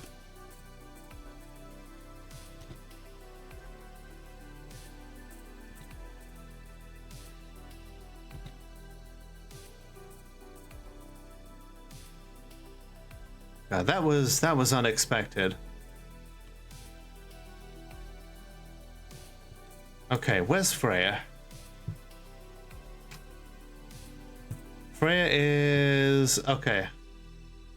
Making her way over to the hospital. I've been injured badly. This leaves me so shaken. Okay, her guts are bruised, her lungs are bruised, her knee is mangled. Damn. Okay, well, hopefully she can rest up and get better.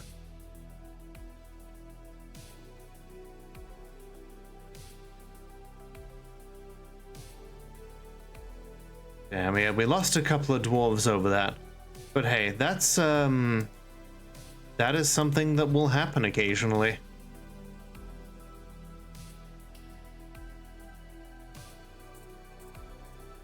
Okay, looks like the silk farm is working well. Hello, La Apollo. How you doing today? Ooh, that's a lot of hematite that's coming out of this.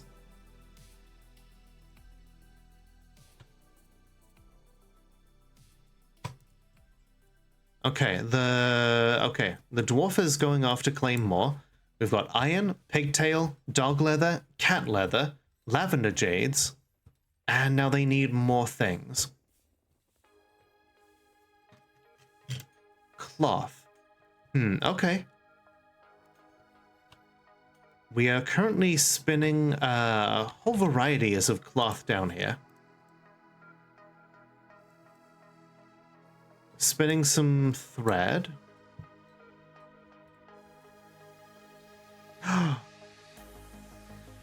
Here we are. Your ruler has arrived with a full entourage. Your thriving site is now the capital, and with continued fortune and toil, the legend of a true mountain home may yet be written. Some migrants have arrived, despite the danger.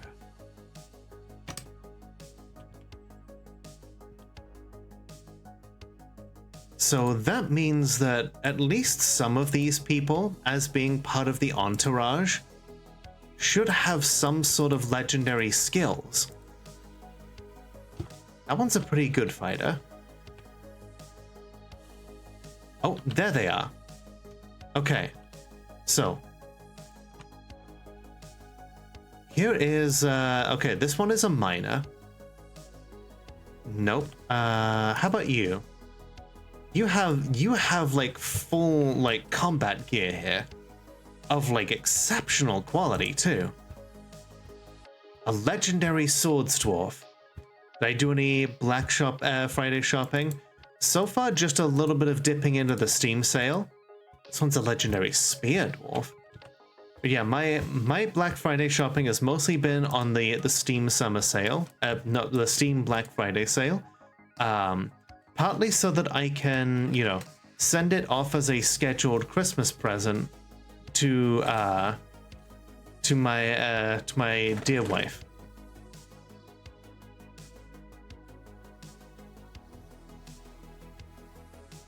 My parents decided, rather than trying to figure out what we want this year, for us to just to send us both money and be like, send each other gifts from us. So that's what we're doing. And then, of course, once I actually get paid, then I will do my own searching.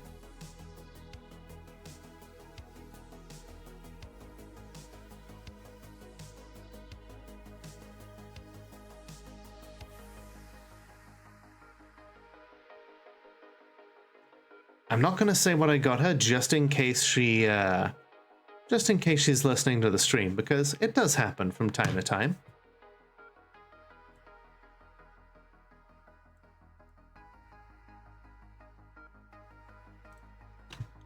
Okay, so let's take a look at our king, shall we? Surest still paper. 106 years old. Let's take a look at him.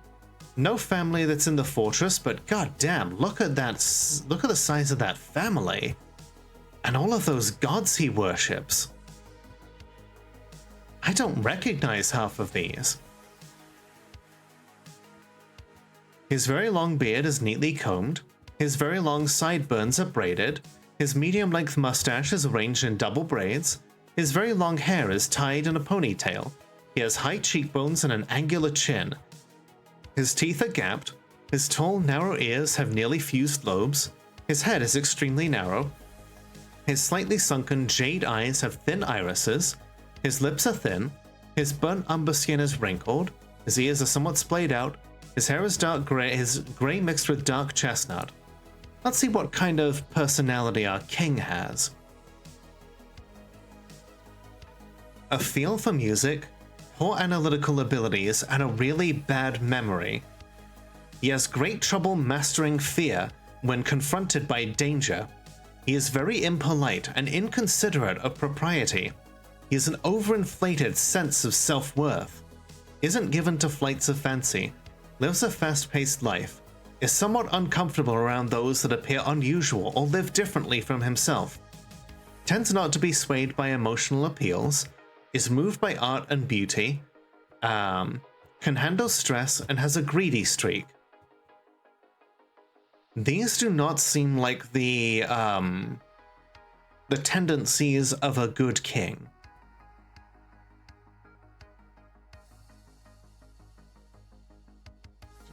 Let's see, a little whiter than last year. I fear this is something you'll grow out of relatively soon. Then you'd like to now have a diet that's not wrecking your intestinal lining. That's a good. I'm glad to hear that. He personally believes the whole idea of introspection is completely offensive and contrary to the ideals of a life well lived. Oh, so like that person that I just kicked out of the community. Holds shrewd and crafty individuals in the lowest esteem, and doesn't care if others take the time to master skills, but dreams of crafting a masterwork someday. He likes native aluminum, blah blah blah. Okay, you know what? Looking at this particular individual, and seeing just how they detest a great number of things that make our society a good one, I think Uzol will see this wretched example of a king and will feel all the more justified in her plan. Because Uzol has a plan.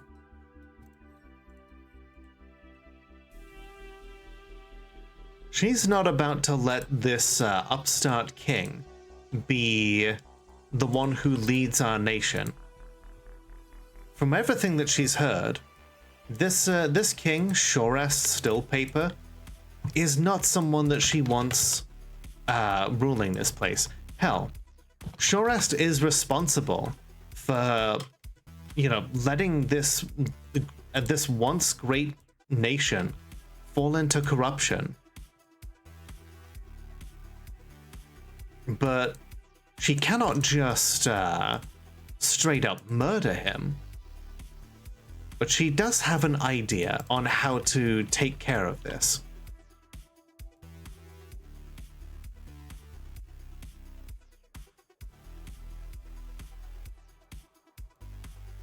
Still a large person, but it's funny looking at the photos over the years because you're noticeably larger than you were 4 years ago. Is that a good thing or a bad thing? Or is it simply just a neutral thing?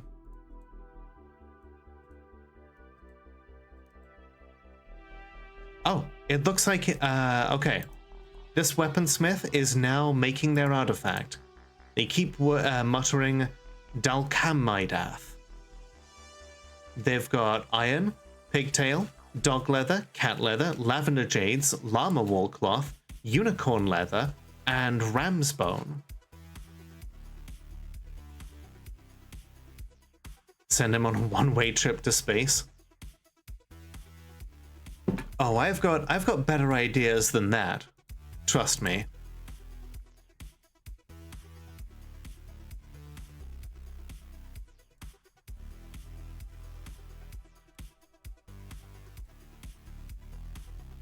When you see the ideas that I have in mind, I think you'll agree.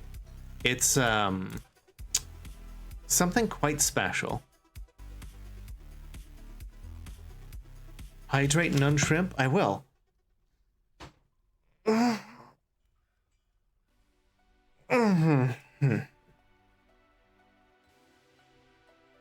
In fact, I am actually out of water, so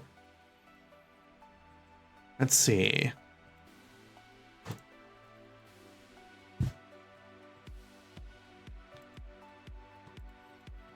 How about we take another little break here?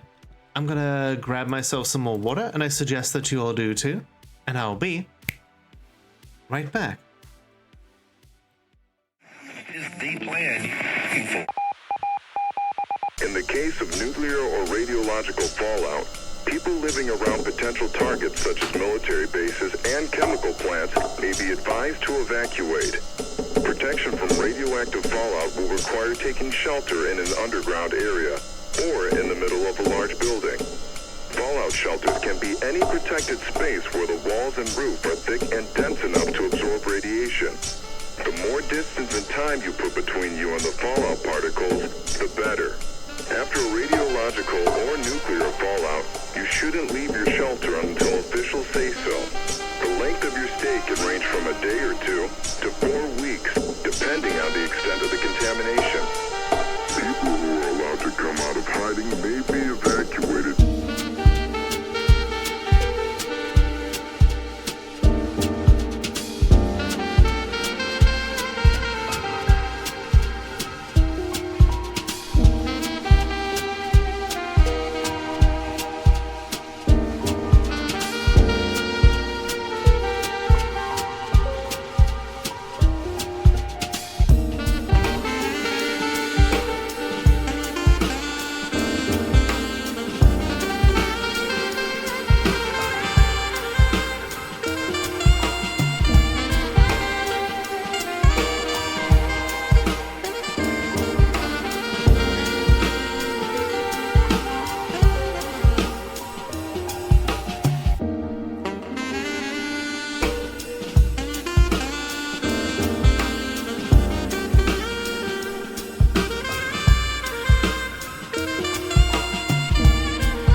everybody.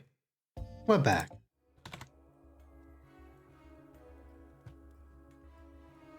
A little bit of both, taller and actually putting on muscle. Excellent.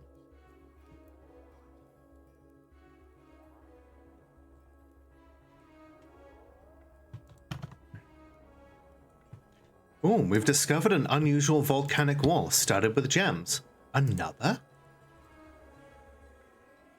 Oh, shit. I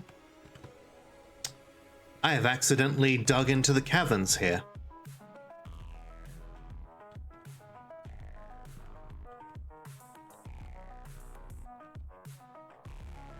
This is not good. Do I perchance have a Discord? I sure do.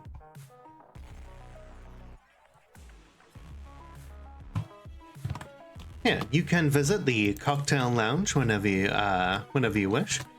We do our best to have ourselves a good community, and I know that you're from Index Pages community, and that is that's definitely some community I hold in high regard.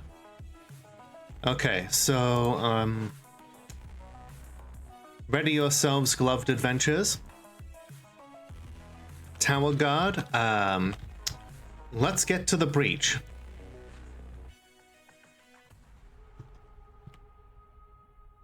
There's a lot of reptile people down here.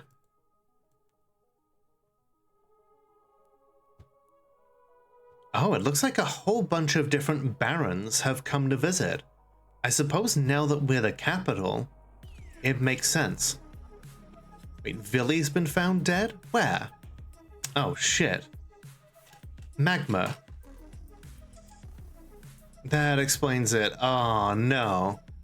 He was one of our greatest, he was the greatest carpenter of the fortress. Ah, damn it. I'm very disappointed. Ah, shit. You know what? Well, we'll have to get him a good slab.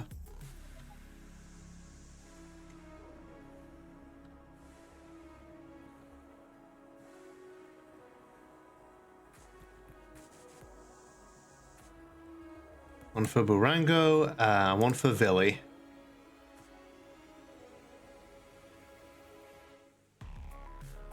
And you know, we'll also get a statue made up of him.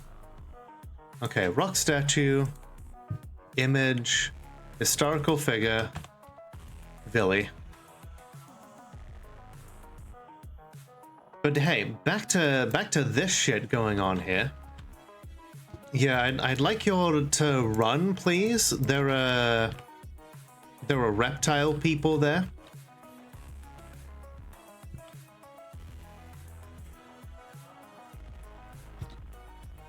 Can we get a door in place there?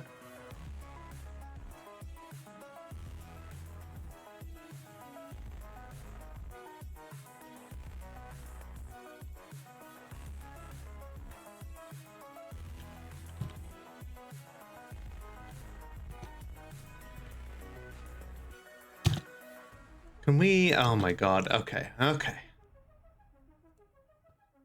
Who is here to build the goddamn door?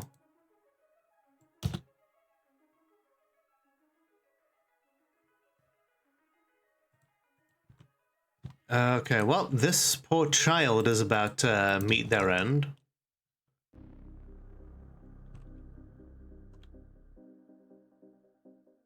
Okay, our spear dwarves are in place.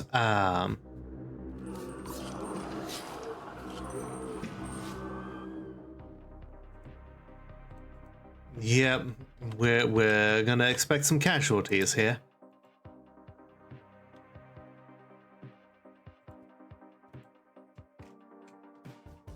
Hi, Caitlin. When did I unsmall myself? A little while ago, actually. Yeah, the scrungly dude is only here for half an hour at a time.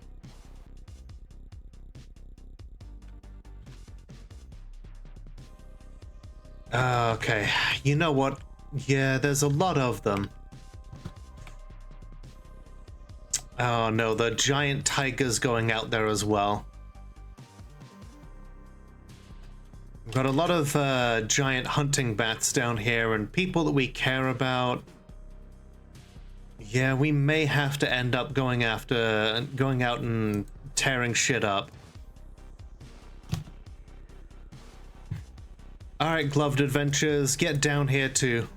We're gonna need everybody we can get.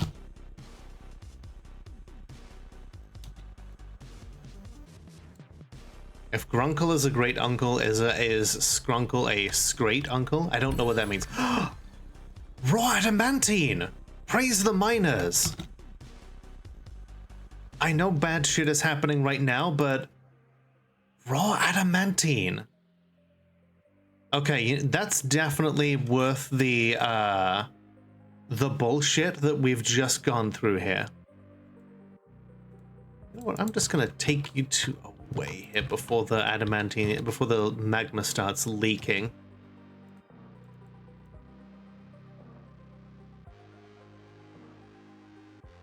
Okay, okay. Oh, whoa. It's a raid. A raid? What a great bit of timing. Hello, Lapom. Thank you so much for the raid.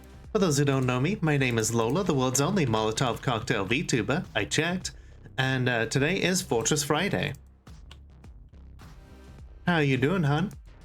Can I get a shout out for Palm, please?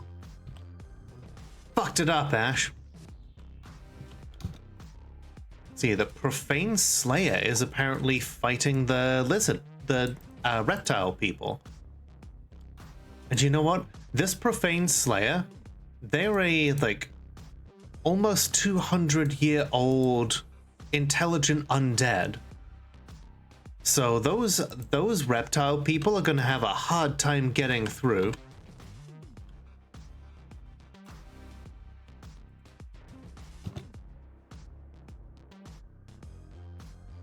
Okay, somebody wall up this goddamn part of the caverns. Ooh. Kilob Geshednomal, the weaponsmith, has created Dalcam Idath, an iron pick. She offers it to the Pale Jesters. Stream for 11 hours? Wow. God, you must be exhausted now. I hope you're doing okay. Its name translates to The Lean Amusement. This is an iron pick. All craft store ship is of the highest quality. It is studded with iron and decorated with sheep bone. This object menaces with spikes of dog leather, cat leather, lavender jade, llama wool, and unicorn leather. On the item is an image of Locum Gemhailed the Dwarf in pigtail. Very cool. Very powerful.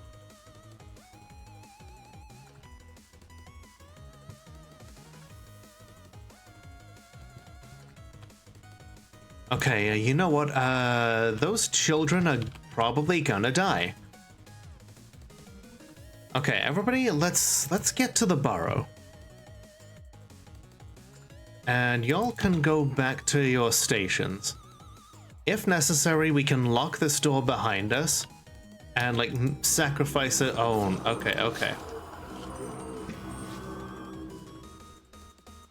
Yeah, we can sacrifice a person to. Oh wow, yeah, that child is gonna die, but that Profane Slayer, I'm pretty sure he's gonna murder a whole bunch of those reptile people.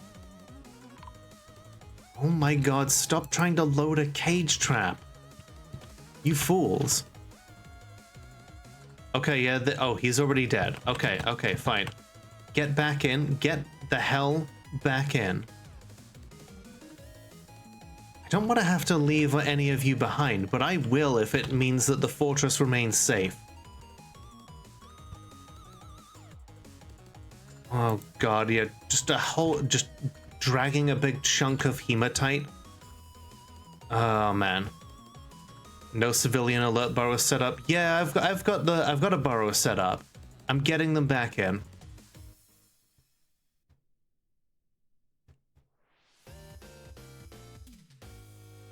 Come on, come on. Oh my god, okay.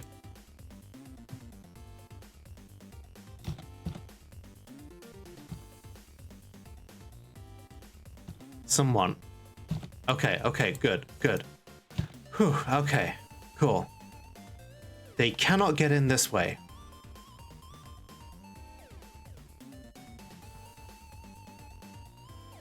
Whew, that was far too close. I shouldn't have like set up to automatically mine here.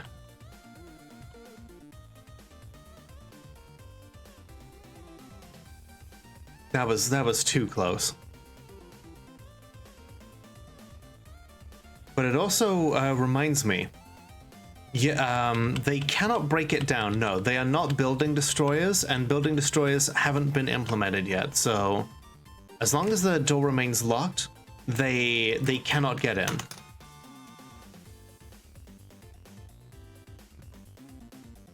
Looks pretty fun. Yeah, we just lost a couple of dwarves from that.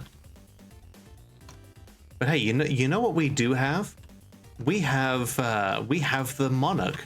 The king himself has entered from the mountain home, and he is he's decided that this place will now be the capital, which is very exciting.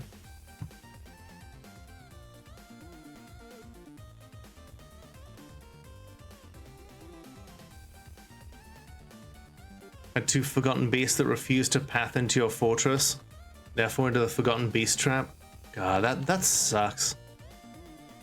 I just lost a couple of civilians to a forgotten beast made of grime and filth. And also we now have this one. It's made of sandstone and it shoots webs. So now we have as much silk as we can get our hands on. Got injured, tried to drag himself back to the fort. That's rough. But hey, we now have everybody set up here. Everybody is up in the tavern, and well, as many of them as we can get. They're about to just have a good time. And you know what? It is, you know, that time of year where we, regardless of whether or not you celebrate Thanksgiving, and gods know a lot of us don't. But it's a time to get together with friends.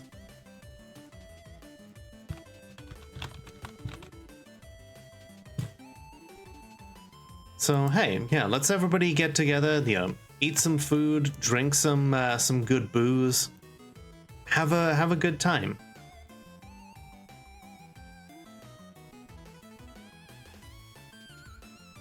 Time to eat and eat and eat and then pass out. Well, several dwarves, including Kivish here, has already fallen asleep in the mud.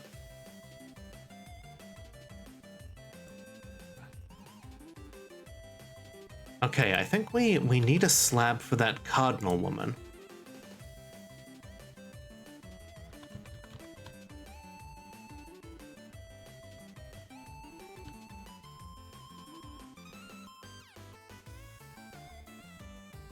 Alright, let's see where everybody is. Archangel is currently sleeping on the floor of the tavern, I think. Lenny is currently spinning some thread in the farmer's workshop. Felt fondness talking with an acquaintance, amused after a performance. Let's see. Bob Aurelia is doing a striking demonstration. Bob the Builder is reading a book. Brassica over here is putting an item back. Fizz is currently reading a meditation on the dwarf. Fornea is attending a meeting. Been considering travelers, apparently. Freya is eating. I'm glad that she's gotten...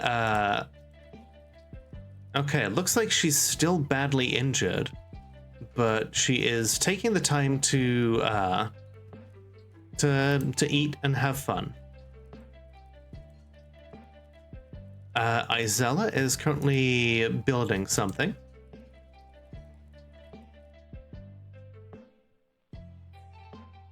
Fawn is doing what? Fawn is attending a meeting. It is uncertain what about. Lumi is listening to a story, as is Neri. One Ponytail is reading a book. Petra is waiting for a demonstration on biting. Palm is eating. Syrokanu is reading a book called A Record of the Tower. Sehanbrel is reading a book on the author.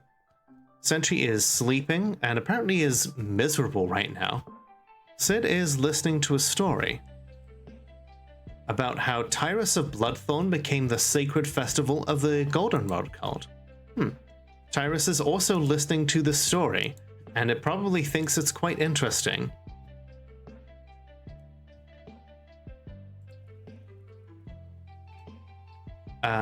Let's see. Transom is waiting for a demonstration on armor, and Uzol is currently, looks like, storing one of her belongings. Ah, okay. And there, look on her head. She is wearing a dwarf bone crown.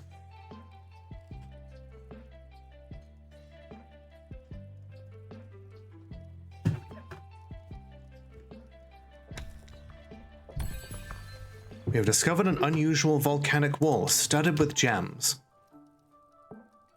And it looks like our king has mandated the construction of ballista parts, apparently.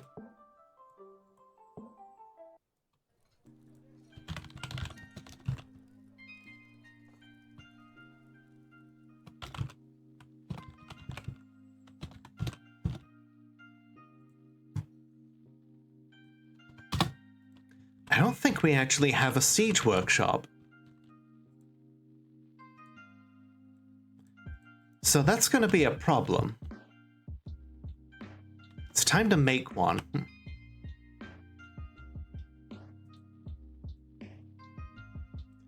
Alright, so this is the unusual volcanic wall studded with gems?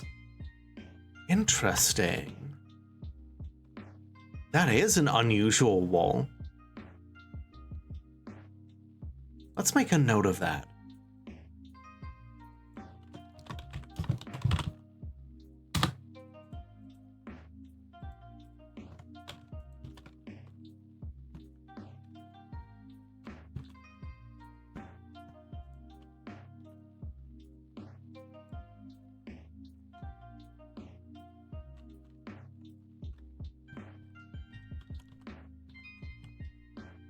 Okay, so the adamantine is down here.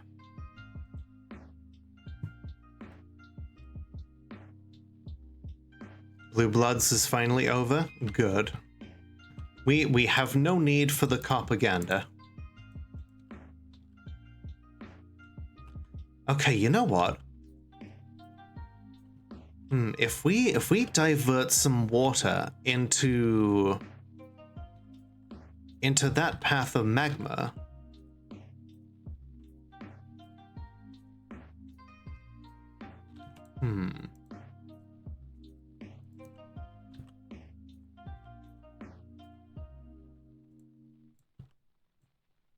yeah, if we divert some water into the path of this magma, we could actually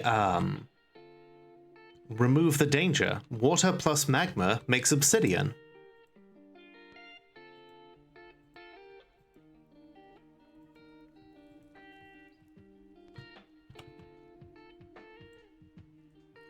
Okay, we got more magnetite, yet more magnetite.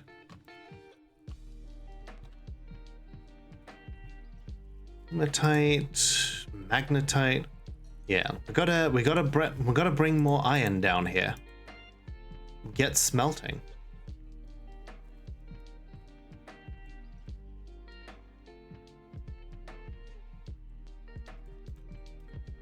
We want to continue. Y'all made an entire episode about how cop shootings are always justified. Oh, fuck that.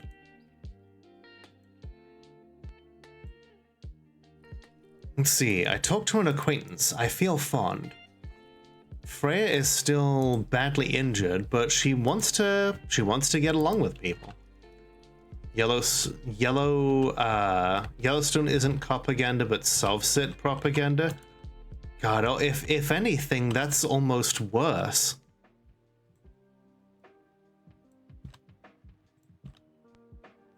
Like, okay, like, as a leftist, I'm not a big fan of cops. But if there's one thing if there's one group of people that makes me feel sympathy for cops, it's the Sovsits. Because, like, sure, like, fuck authority figures and all of that. But if there's one group of people that go about defying authority figures in, like, the worst possible way, it's gotta be the sovereign citizens.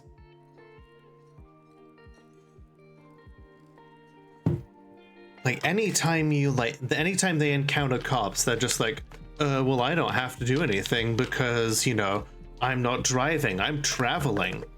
I'm not speeding, I'm driving. Yeah, except I'm not driving, I'm traveling.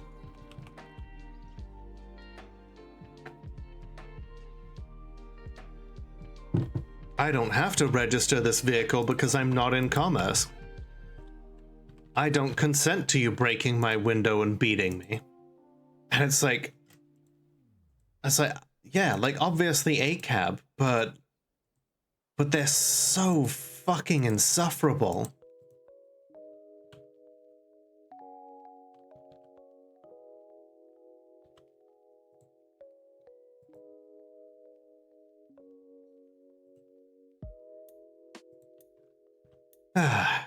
But yeah, looks like a lot of people are listening to poetry, getting the chance to sing and dance and be delighted by performances.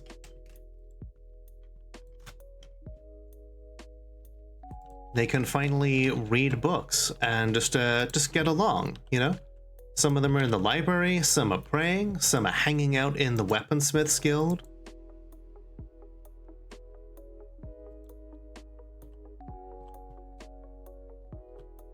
It is a good time to just be among peers. And if anything, I think that's wonderful. Regardless of whether or not you feel anything about Thanksgiving. And like, yeah, it is a time of mourning for Native people because it's a commemoration of the genocide that was perpetuated against their people. And that's something that we can never truly make up for. It doesn't mean that we shouldn't try, of course. And we should absolutely never forget the atrocities that were perpetuated against them. But you and I have the ability, at the very least, to make something better of it. And that's why I like to celebrate Friendsgiving. For it to be something more, something better, something where we all get together and count our blessings amongst ourselves. Be thankful for the found family in our lives. All right, Senator Poppin' Fresh, have yourself a wonderful rest of your night, okay? Hey, just so you know, I'm gonna go lurk now.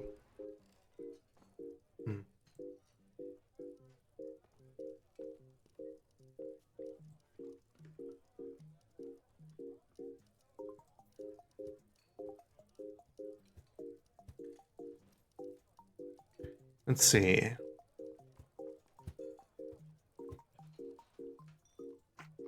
You enjoy having drinkable milk? Yeah, like I would love to fix certain aspects of the system.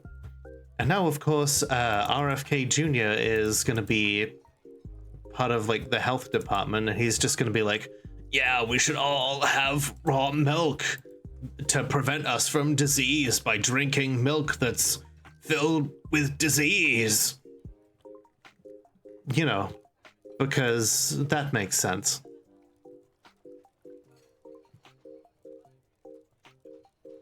Like they all talk about how raw milk has all of this extra like nutritional like properties, and they're like, oh no, it's perfectly safe. And then they'll say, you just have to boil it first. And I'm like, my guy, there is a process for, you know, for making milk safe. It's called pasteurization.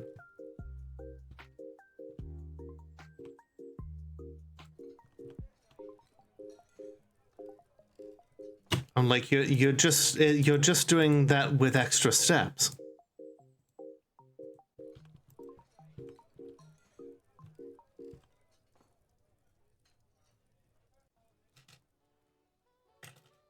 All right, we've given them several days of like enforced merriment, so let's take them away here.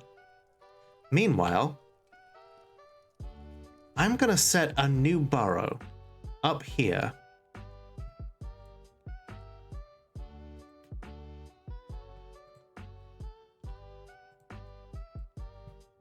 We're gonna name this burrow Succession.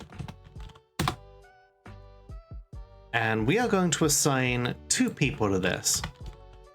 We are going to assign Shoras to the king.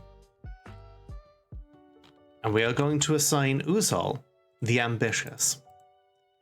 Because she has something to show our king up here.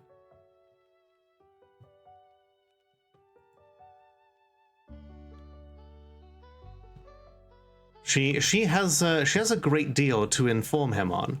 A lot that involves showing him exactly what she intends for the future of Gravegate.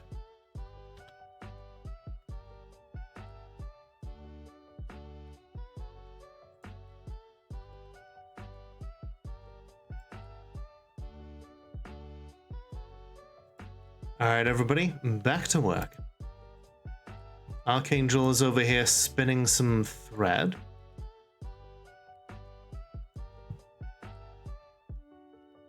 Oh, man, another like cardinal person is haunting the fortress.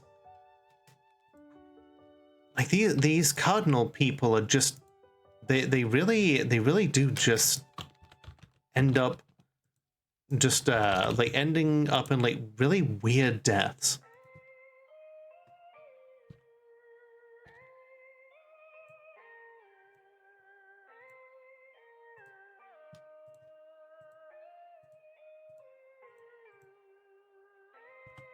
Betting pool for how long RFK gets bird flu? God, I hope so.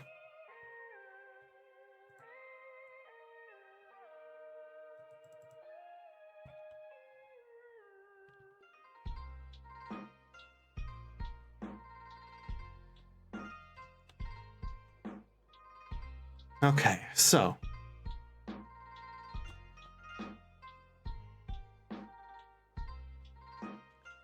I've got some idea here. Okay, the magma is starting to slowly disperse. Okay, the ghostly cardinal woman has been put to rest. Thank you for being a good little sub. Lumi! Before someone gifts you a sub, you should remember to use the Bezos box. Well, thank you very much for the Bezos box. And hey, remember everybody, if you're worried about whether or not you're like a lot of us are considering not necessarily shopping at Amazon this year, you know, just to get like better workers' rights. So you might be wondering if streaming on Twitch is perhaps a little hypocritical. I say no, because remember this, most streams that Amazon do end up costing them money.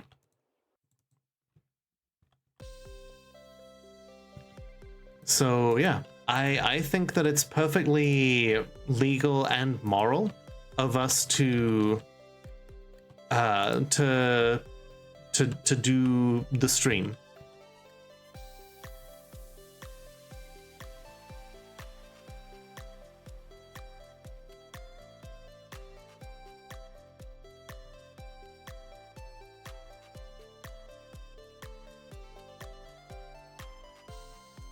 Okay, looks like we've got people down here. Good.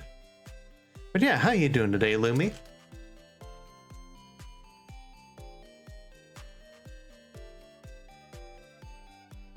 It is a pleasure to see you as always.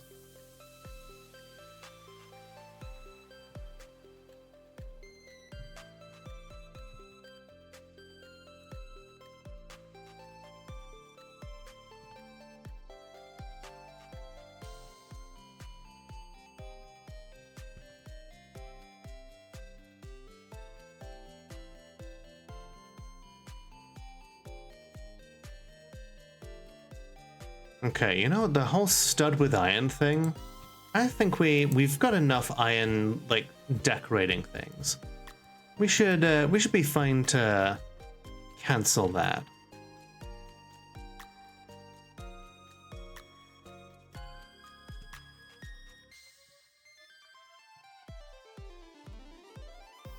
Oh, we literally have nobody doing carpentry now that our best carpenter has perished. Well, I guess we'll have to start from scratch with some new carpenters.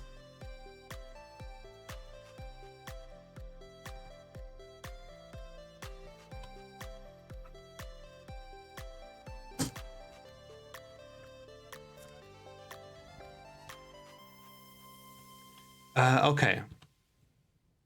Now then, let's check on the tower here.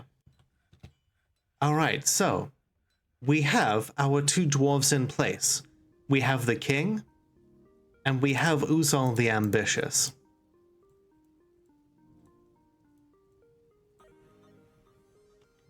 The queen here, the king here, we're gonna do ourselves a little save here first, because I want to try something.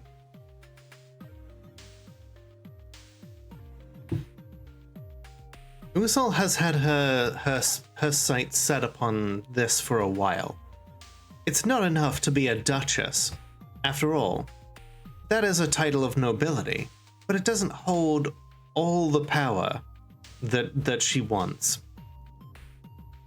So she has invited the king up here to say, hey, I want to show you something. You know, there's this necromancer tome here that holds great power.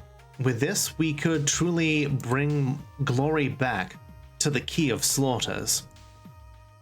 But there's something that we need to take care of first.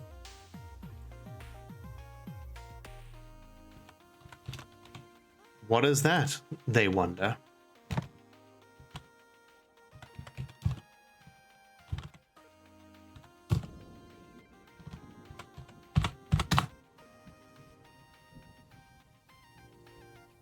Let's see.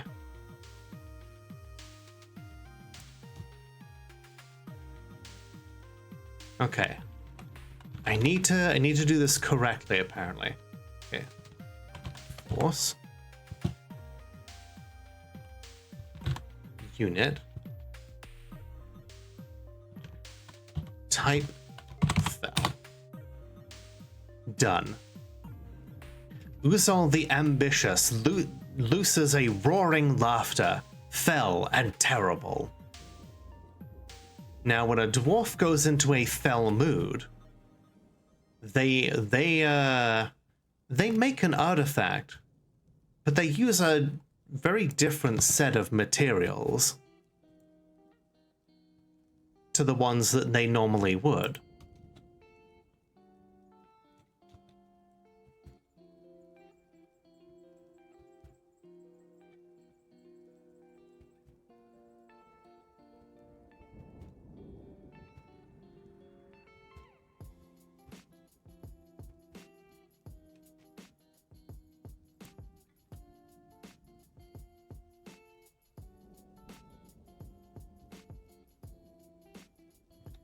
We're gonna lock them in together.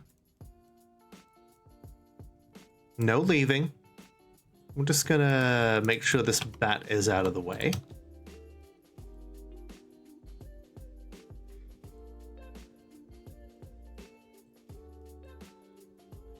She has already claimed a butcher shop. So now she begins to stalk. We're gonna have to get her her own bar and like have a bartender to force alcohol into her face.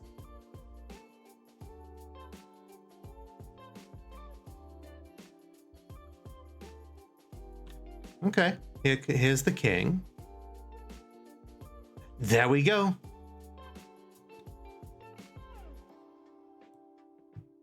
As you can see, she just struck the king down. And there it is, the king's corpse.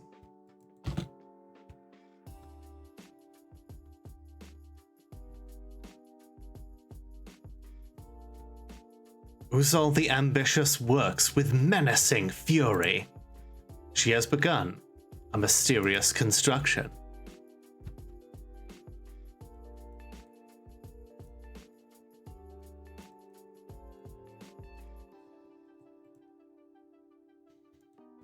Long live the king.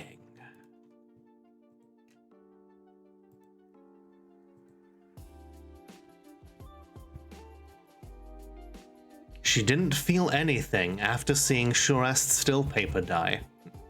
Probably because she was the one who fucking did it.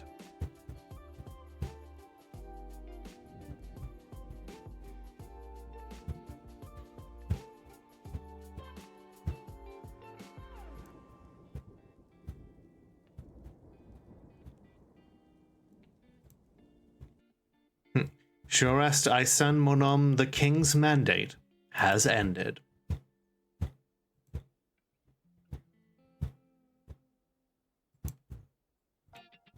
Somebody once told me the world is gonna roll me. Alright, Ash, thank you for making me see. Well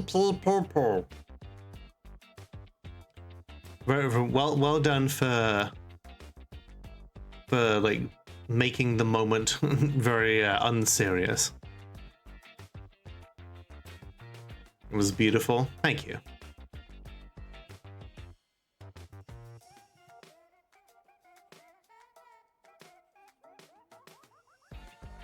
I'm interested to see what comes out of this.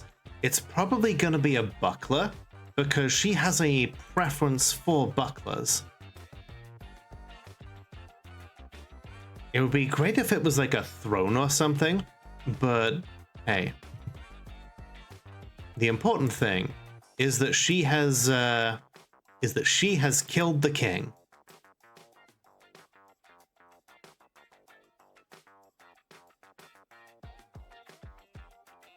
What, did you not know that? If a dwarf has a preference for a particular item, they're much more likely to make that particular item when they have a strange mood.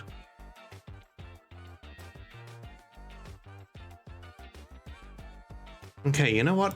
We'll leave her to it whilst we take care of some other things here.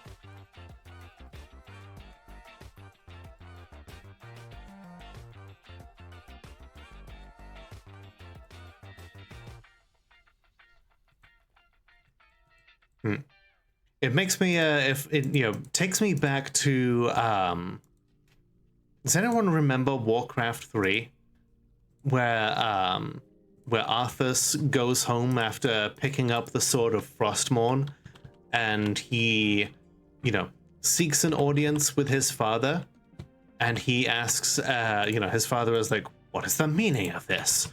What are you doing, my son? And he's like, succeeding you, father. Oh hey, a queen has come to visit. Is it our queen? Oh hey, it's the queen of the King of Slaughters. I guess the new monarch. A very interesting thing, yeah, because she's not showing up as part of the fortress yet.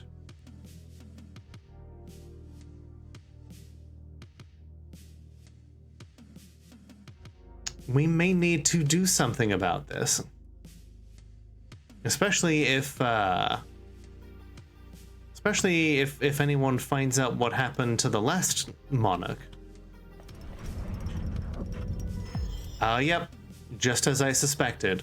Uzol the Ambitious, Duchess of Gravegate, has created Ostar Eshgor Ukath Nozush Utheg, a dwarf bone buckler. She offers it to the Pale Jesters. Its name translates to Berry Eel, the sludge vegetation of Cancer. A very damning name for the previous king. This is a dwarf bone buckler.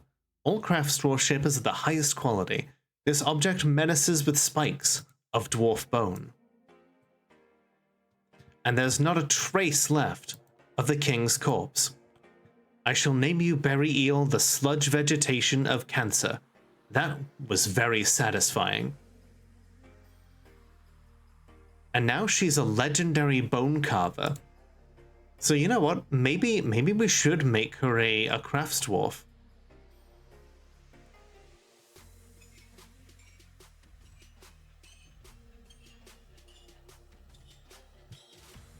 Okay, now we remove the burrow. She's allowed to go back to her daily goings-on. Maybe she's just here on vacay. Maybe.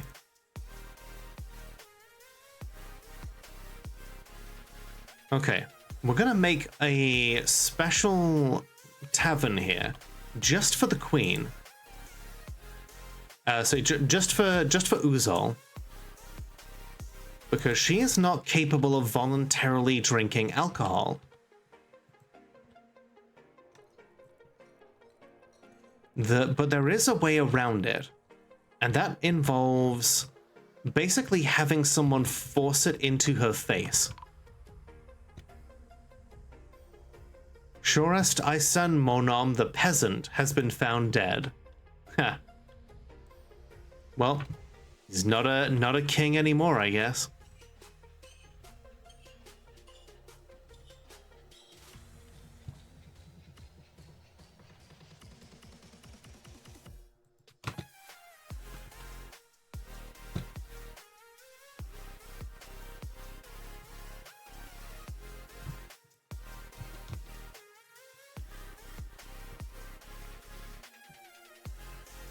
Very interesting that they take away the title once they're officially dead.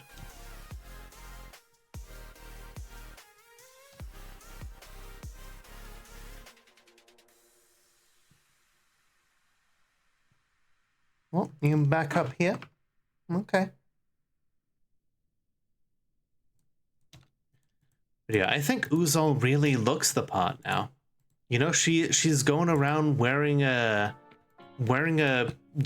buckler, like wearing a crown made of dwarf bone. Let's see. You know what? Let's make it so that she is required to carry that buckler that she's made.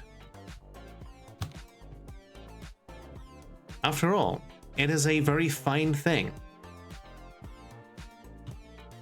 I think she would proudly wear the results of her crimes.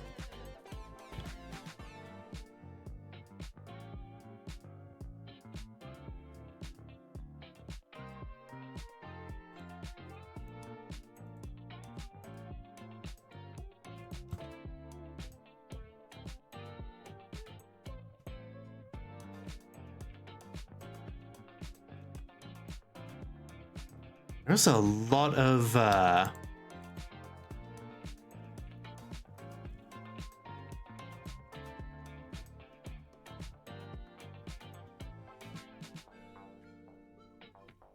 yeah, there's a lot of magma down there.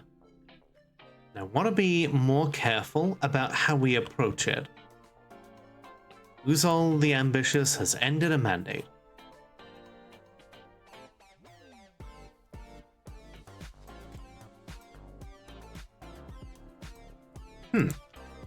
She is here to pray.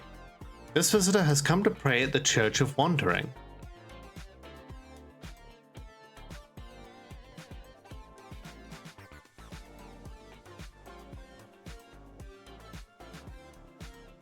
You know what we should do?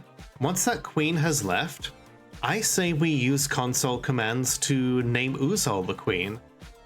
Because she just slew the previous king. I think now is her time to make a grab for power.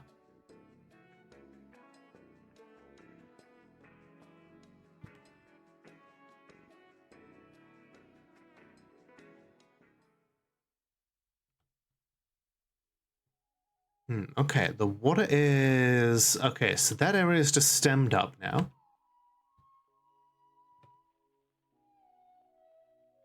The water's going to come in here and just put out all of the magma.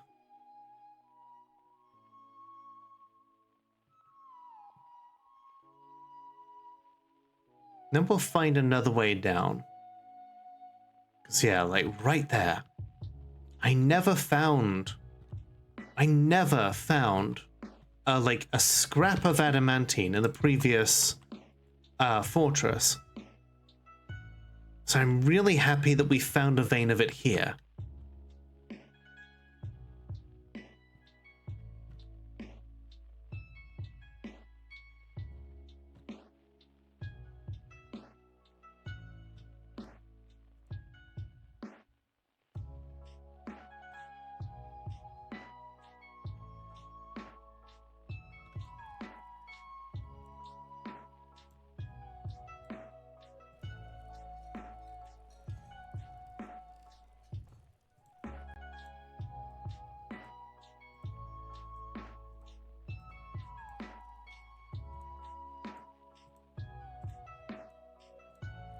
Okay, more bedrooms done.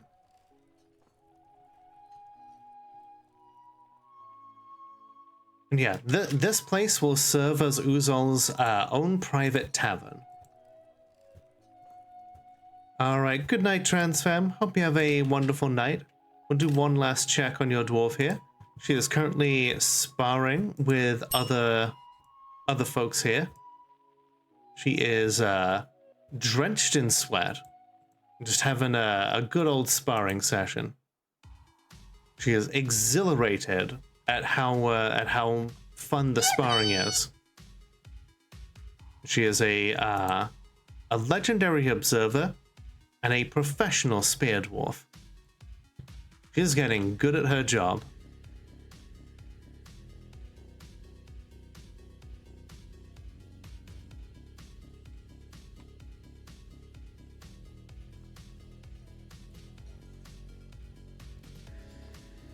So yeah, this is going to take some doing, but if we do things just right, we can find a way to basically force an undead dwarf to take alcohol.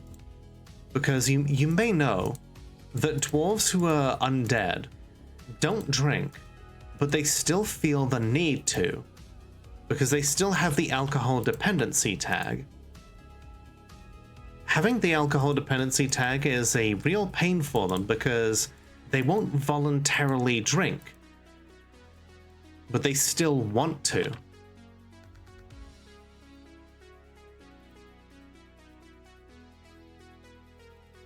So that basically means that we have to use we have to use a bartender to force them to take alcohol, basically.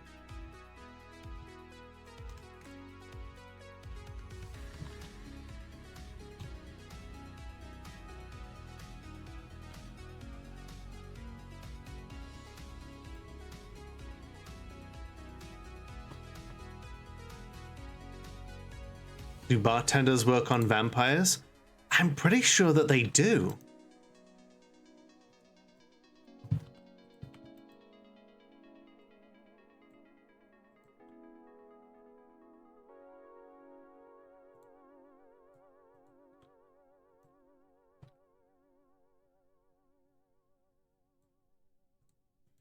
Besides, she isn't actually she's not a vampire. She's a necromancer. But I have seen this work before in like a Krug Smash video.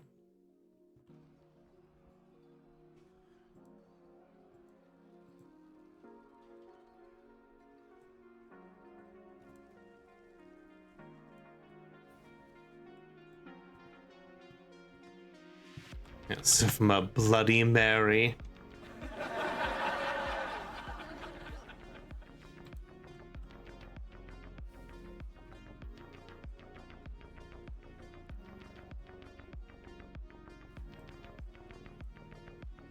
So yeah, this is something that we can get to work.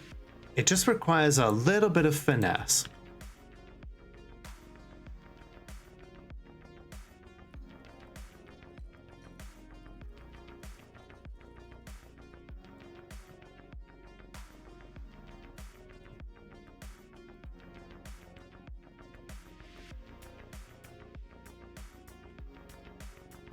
Then we can't find the vampires easily. Okay, so vampires won't drink alcohol voluntarily.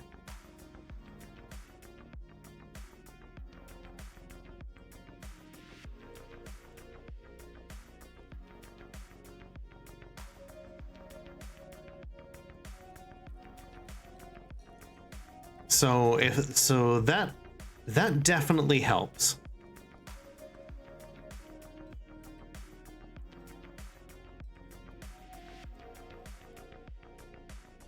If they're served alcohol, they're not as easy to spot. That is true. We haven't had any problems with a vampire in the fortress right now, though.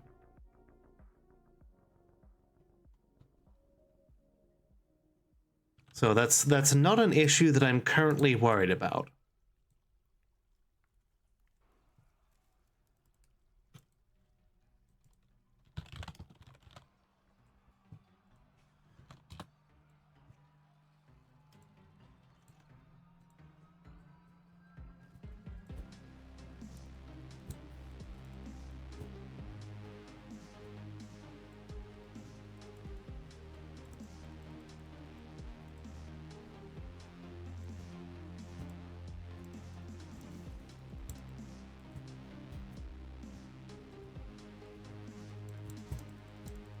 Okay, with the sheer number of spiked iron balls and serrated iron discs that we're making, this whole area will serve as just an absolute gauntlet for the reptile people to run through.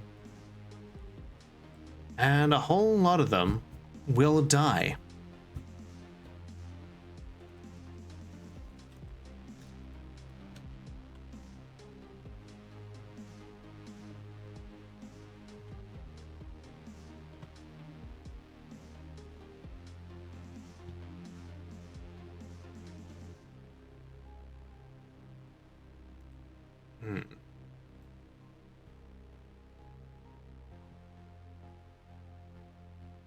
Now we've got a whole bunch of obsidian here.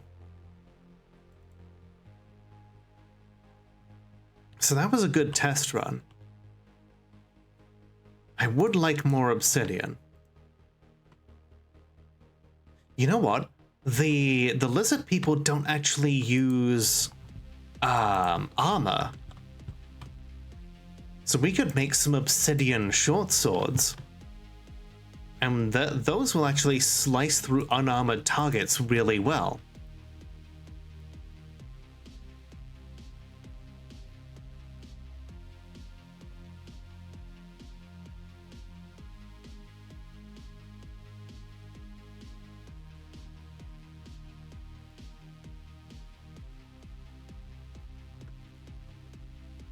It's like they're not very useful in like most other situations because they just they aren't all that good against any like armor, but against unarmored creatures they will just they have a great deal of cutting power.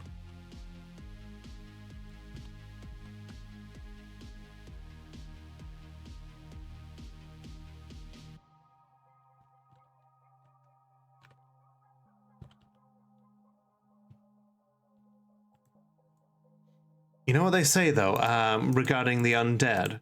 Like, it's like they say, a ghost walks into a bar, and the bartender says, sorry, we don't serve spirits.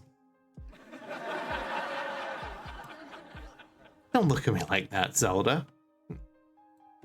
That's a classic joke.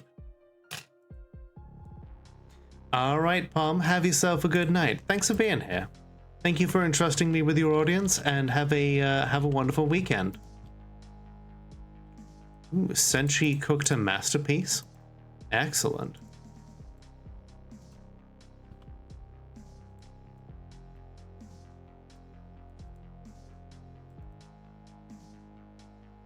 Ah, looks like Uzol has mandated more bucklers. Okay, if you wish.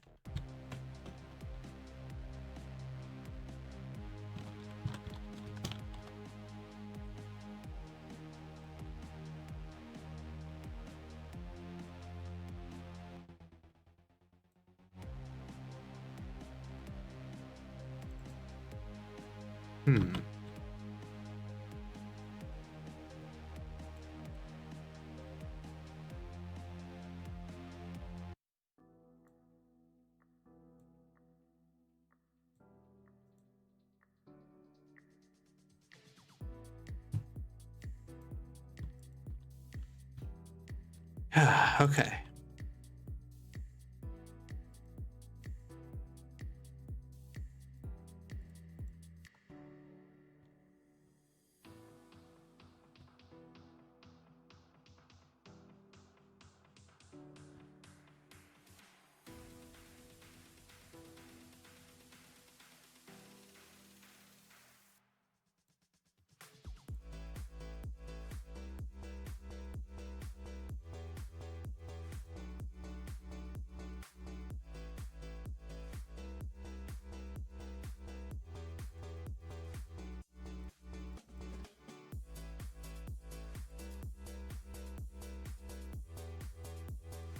I guess now that the danger has passed, we can start cutting more into the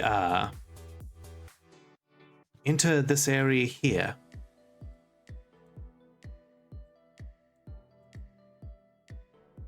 There's adamantine to be had, and if there's one thing that dwarves know, it's that we don't necessarily have to shy away from violence. Or from digging too deep.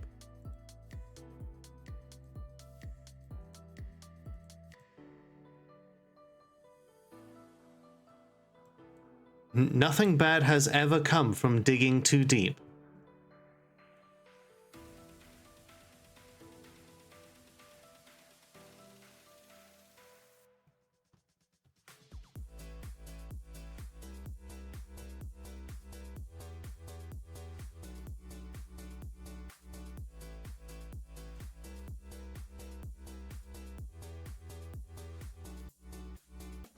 Okay.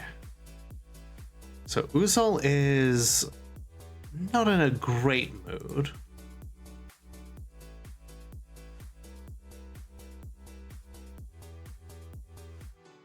But yeah, one of the things that she is not happy with is all of the alcohol deprivation. So we're gonna make sure that she gets to drink.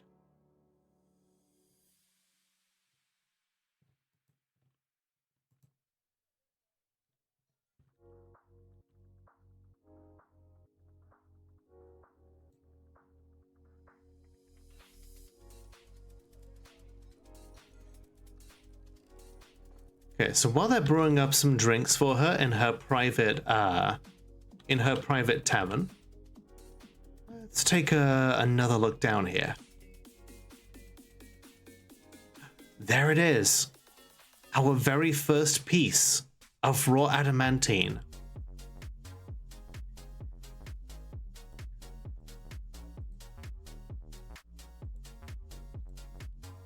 This is huge.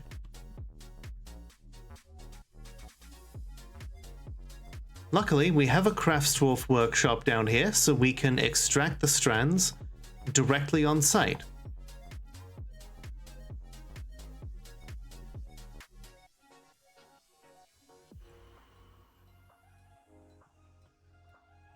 Now, once the strands are extracted, we smelt them into wafers, and then we take those wafers and we use them to make weapons and armor. I think when it comes to anything, I would very much prefer it to be armor, because when it comes to like weapons, sure, you can do a lot of damage with an adamantine weapon. You can cut fantastically with one, but there's no limit. While there's no limit to the amount of damage that you want to deal, or rather, like there's only so much that doing damage can, like, there's an upper limit to it. Like, you can only slice off a creature's head so much, and then any damage beyond that is kind of wasted. However, there's no limit to the amount of damage that you want to stop.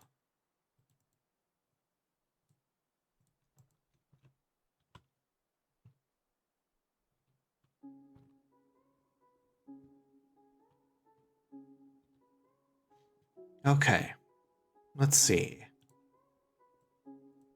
There's a big old chamber here. Yeah, we can use this as the start of things. We're gonna get another military squad going, and our necromancer is going to start calling for volunteers for a special program. Something that will require people to be willing to lay down their lives for this glorious fortress.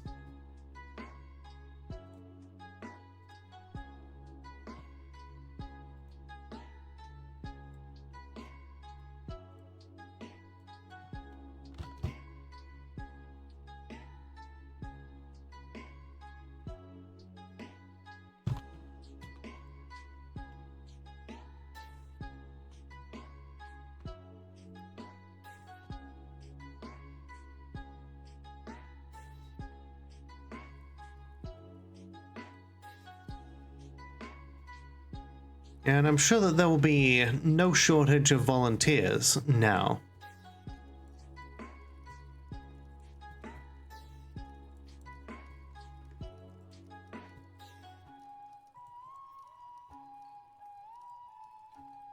Okay, I'm gonna butcher some of these cats just because they keep bleeding all over the place.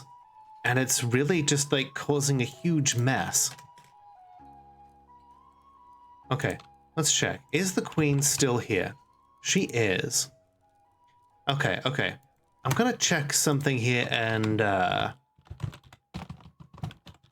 see what happens.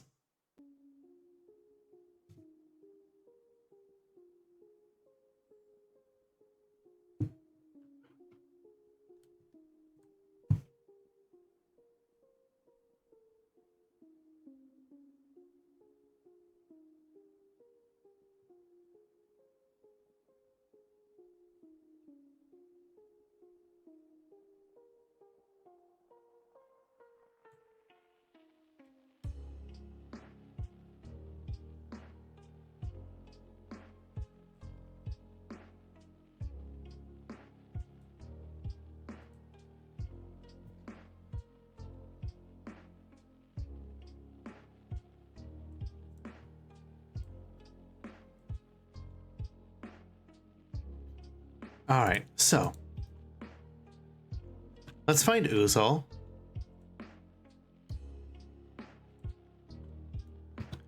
Alright, we click Uzol and then let's see. Make monarch. Crown the selected unit as the monarch. Here we go.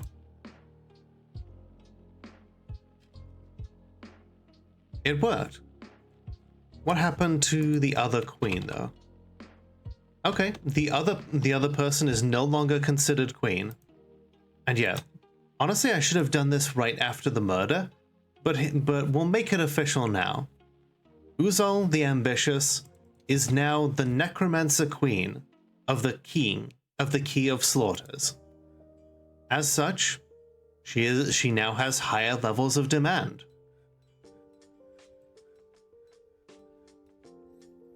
She,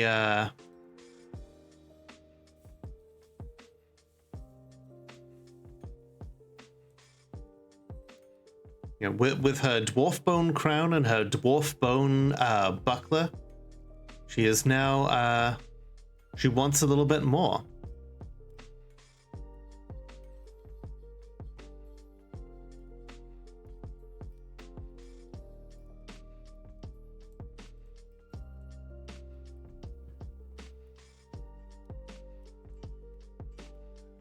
Large, sleek, flowing metal hood.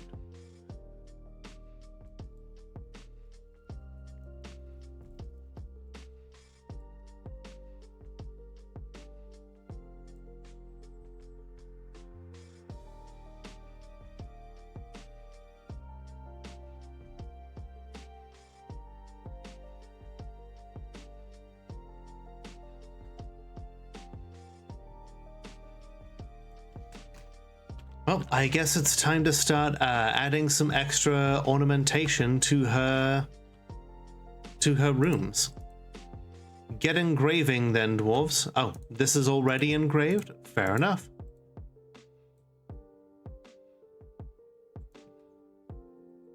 I guess we'll have to start like taking pieces out of the windows here, out of the walls, and start putting in some gem windows.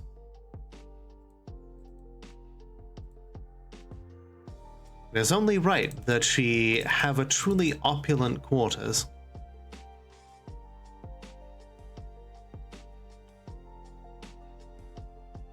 She's done everything, you know, she's worked really hard to get to the position where she is.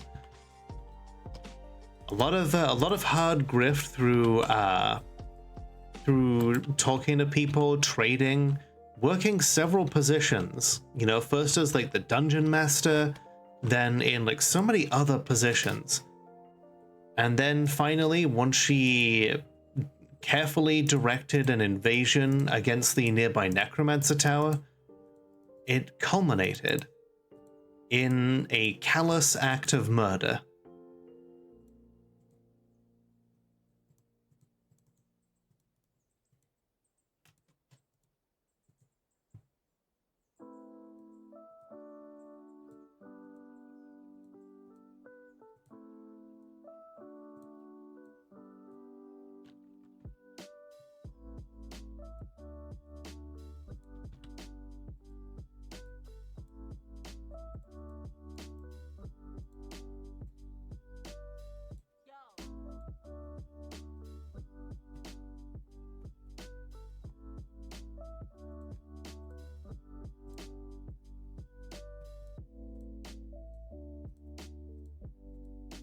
Just gotta spruce up her tomb with a whole bunch of statues.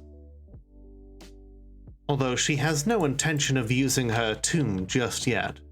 She does deserve to have one that is, glorious.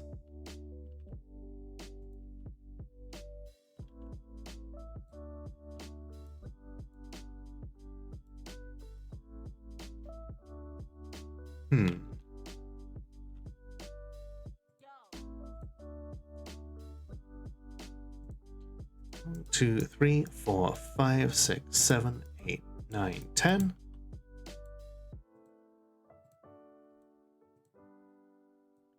One, 2, 3, 4, 5, 6, 7, 8, 9, 10. 1, 2, 3, 4, 5. Oh, out of armor stands, I guess.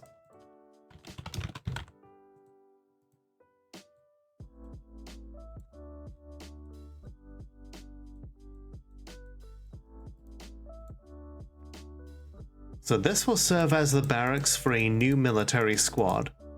And this squad, Uzol is going to take a personal interest in making sure that they are made of the right stuff. Oh, the enemy have come and are preparing to lay siege. They seek a parley. Who are these people? No group. A bunch of skunk people from the Lucky Empire? Humans and skunk people. Fascinating.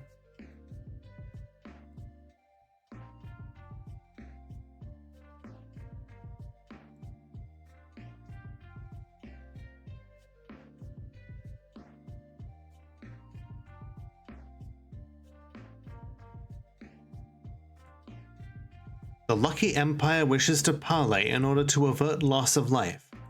Very well. Let's see what they have to say. Who are the people of the Lucky Empire? Huh. Okay, looks like a human civilization. They have just apparently declared war on us.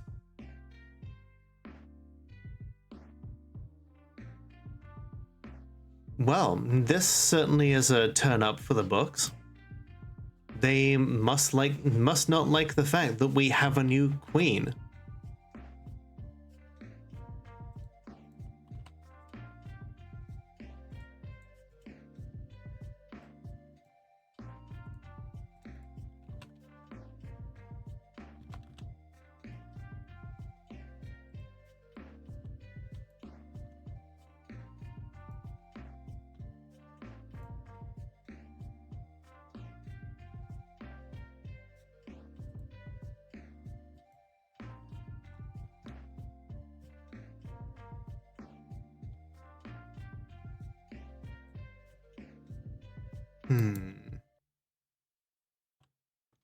Whatever it is, I'm not all that keen on giving it to them. Alright, Soda, thanks for being here. I appreciate you hanging out. Have a great night and enjoy your weekend.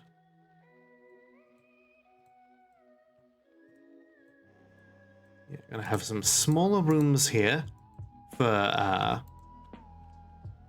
more dwarves. We are almost at our population cap.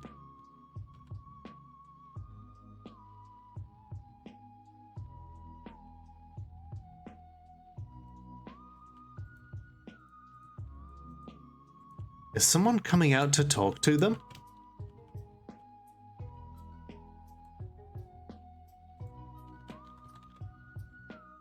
Ah, here we go. Our mayor is heading out to attend to the parley.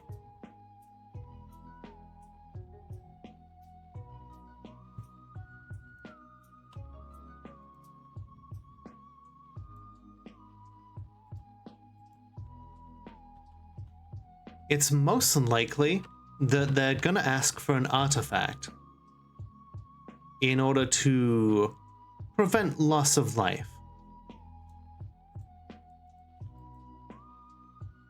Personally, I'm not inclined to give one to them.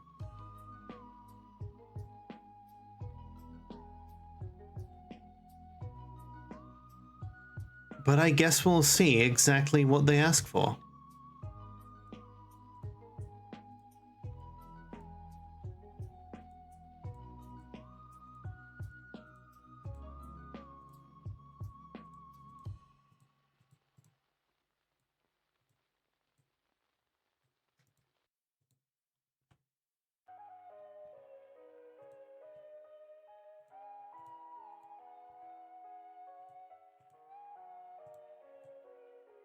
And I've never seen a group of people that are like humans and skunk people.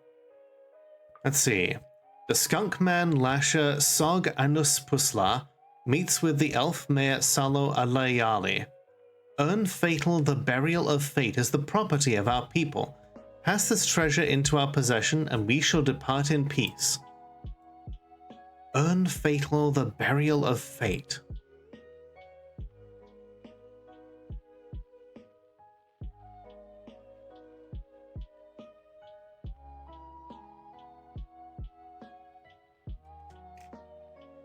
I don't know if we can even pass this treasure into our into their possession, because I don't think we have such a thing. Symbols? Named objects? Oh. It's a ring that some random human has.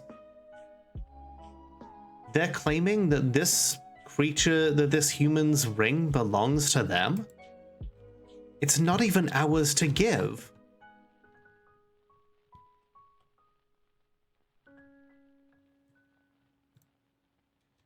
All right, everybody. Back to the general alert burrow. We must prepare for a siege.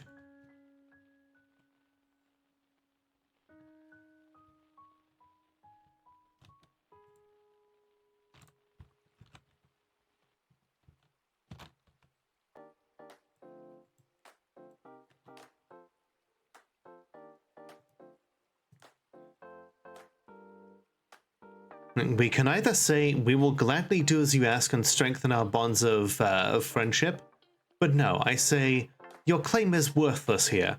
Trade your lives if you must. They should now allow the mayor to withdraw back home in peace, and then they will begin the siege. The audacity of these humans, and skunk people too.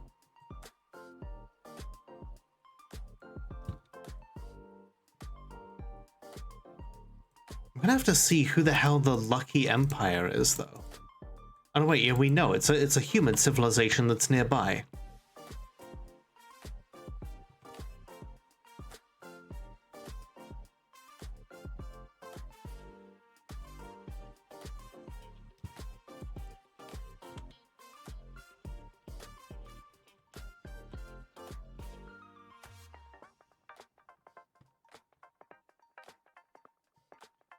All right, now we lock the doors. And we let them come to us. And we fight. Because, honestly, how dare these people suggest that they have a right to other people's products, like, to other people's possessions? They ask for something that isn't even in our position and in our power to give, even if it was. Who are they to demand it from us?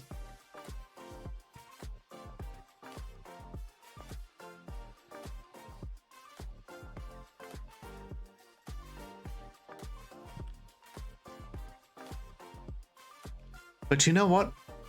We will leave the actual siege for another time. Because we are getting to a point of the stream where I'm starting to wind down here. And I think that this has been a great place to leave it.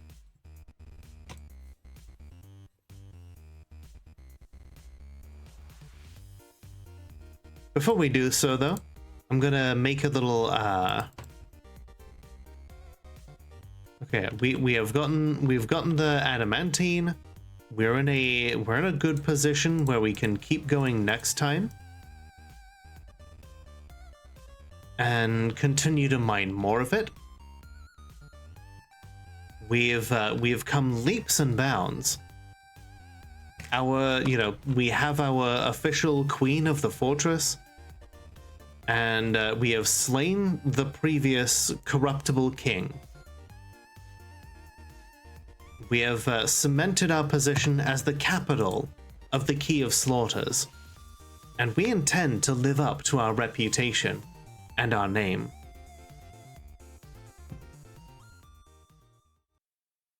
Thank you for watching. Like the video if you liked it, dislike it if you didn't, hit the subscribe button, and remember that the world is only as dark as we allow it to be.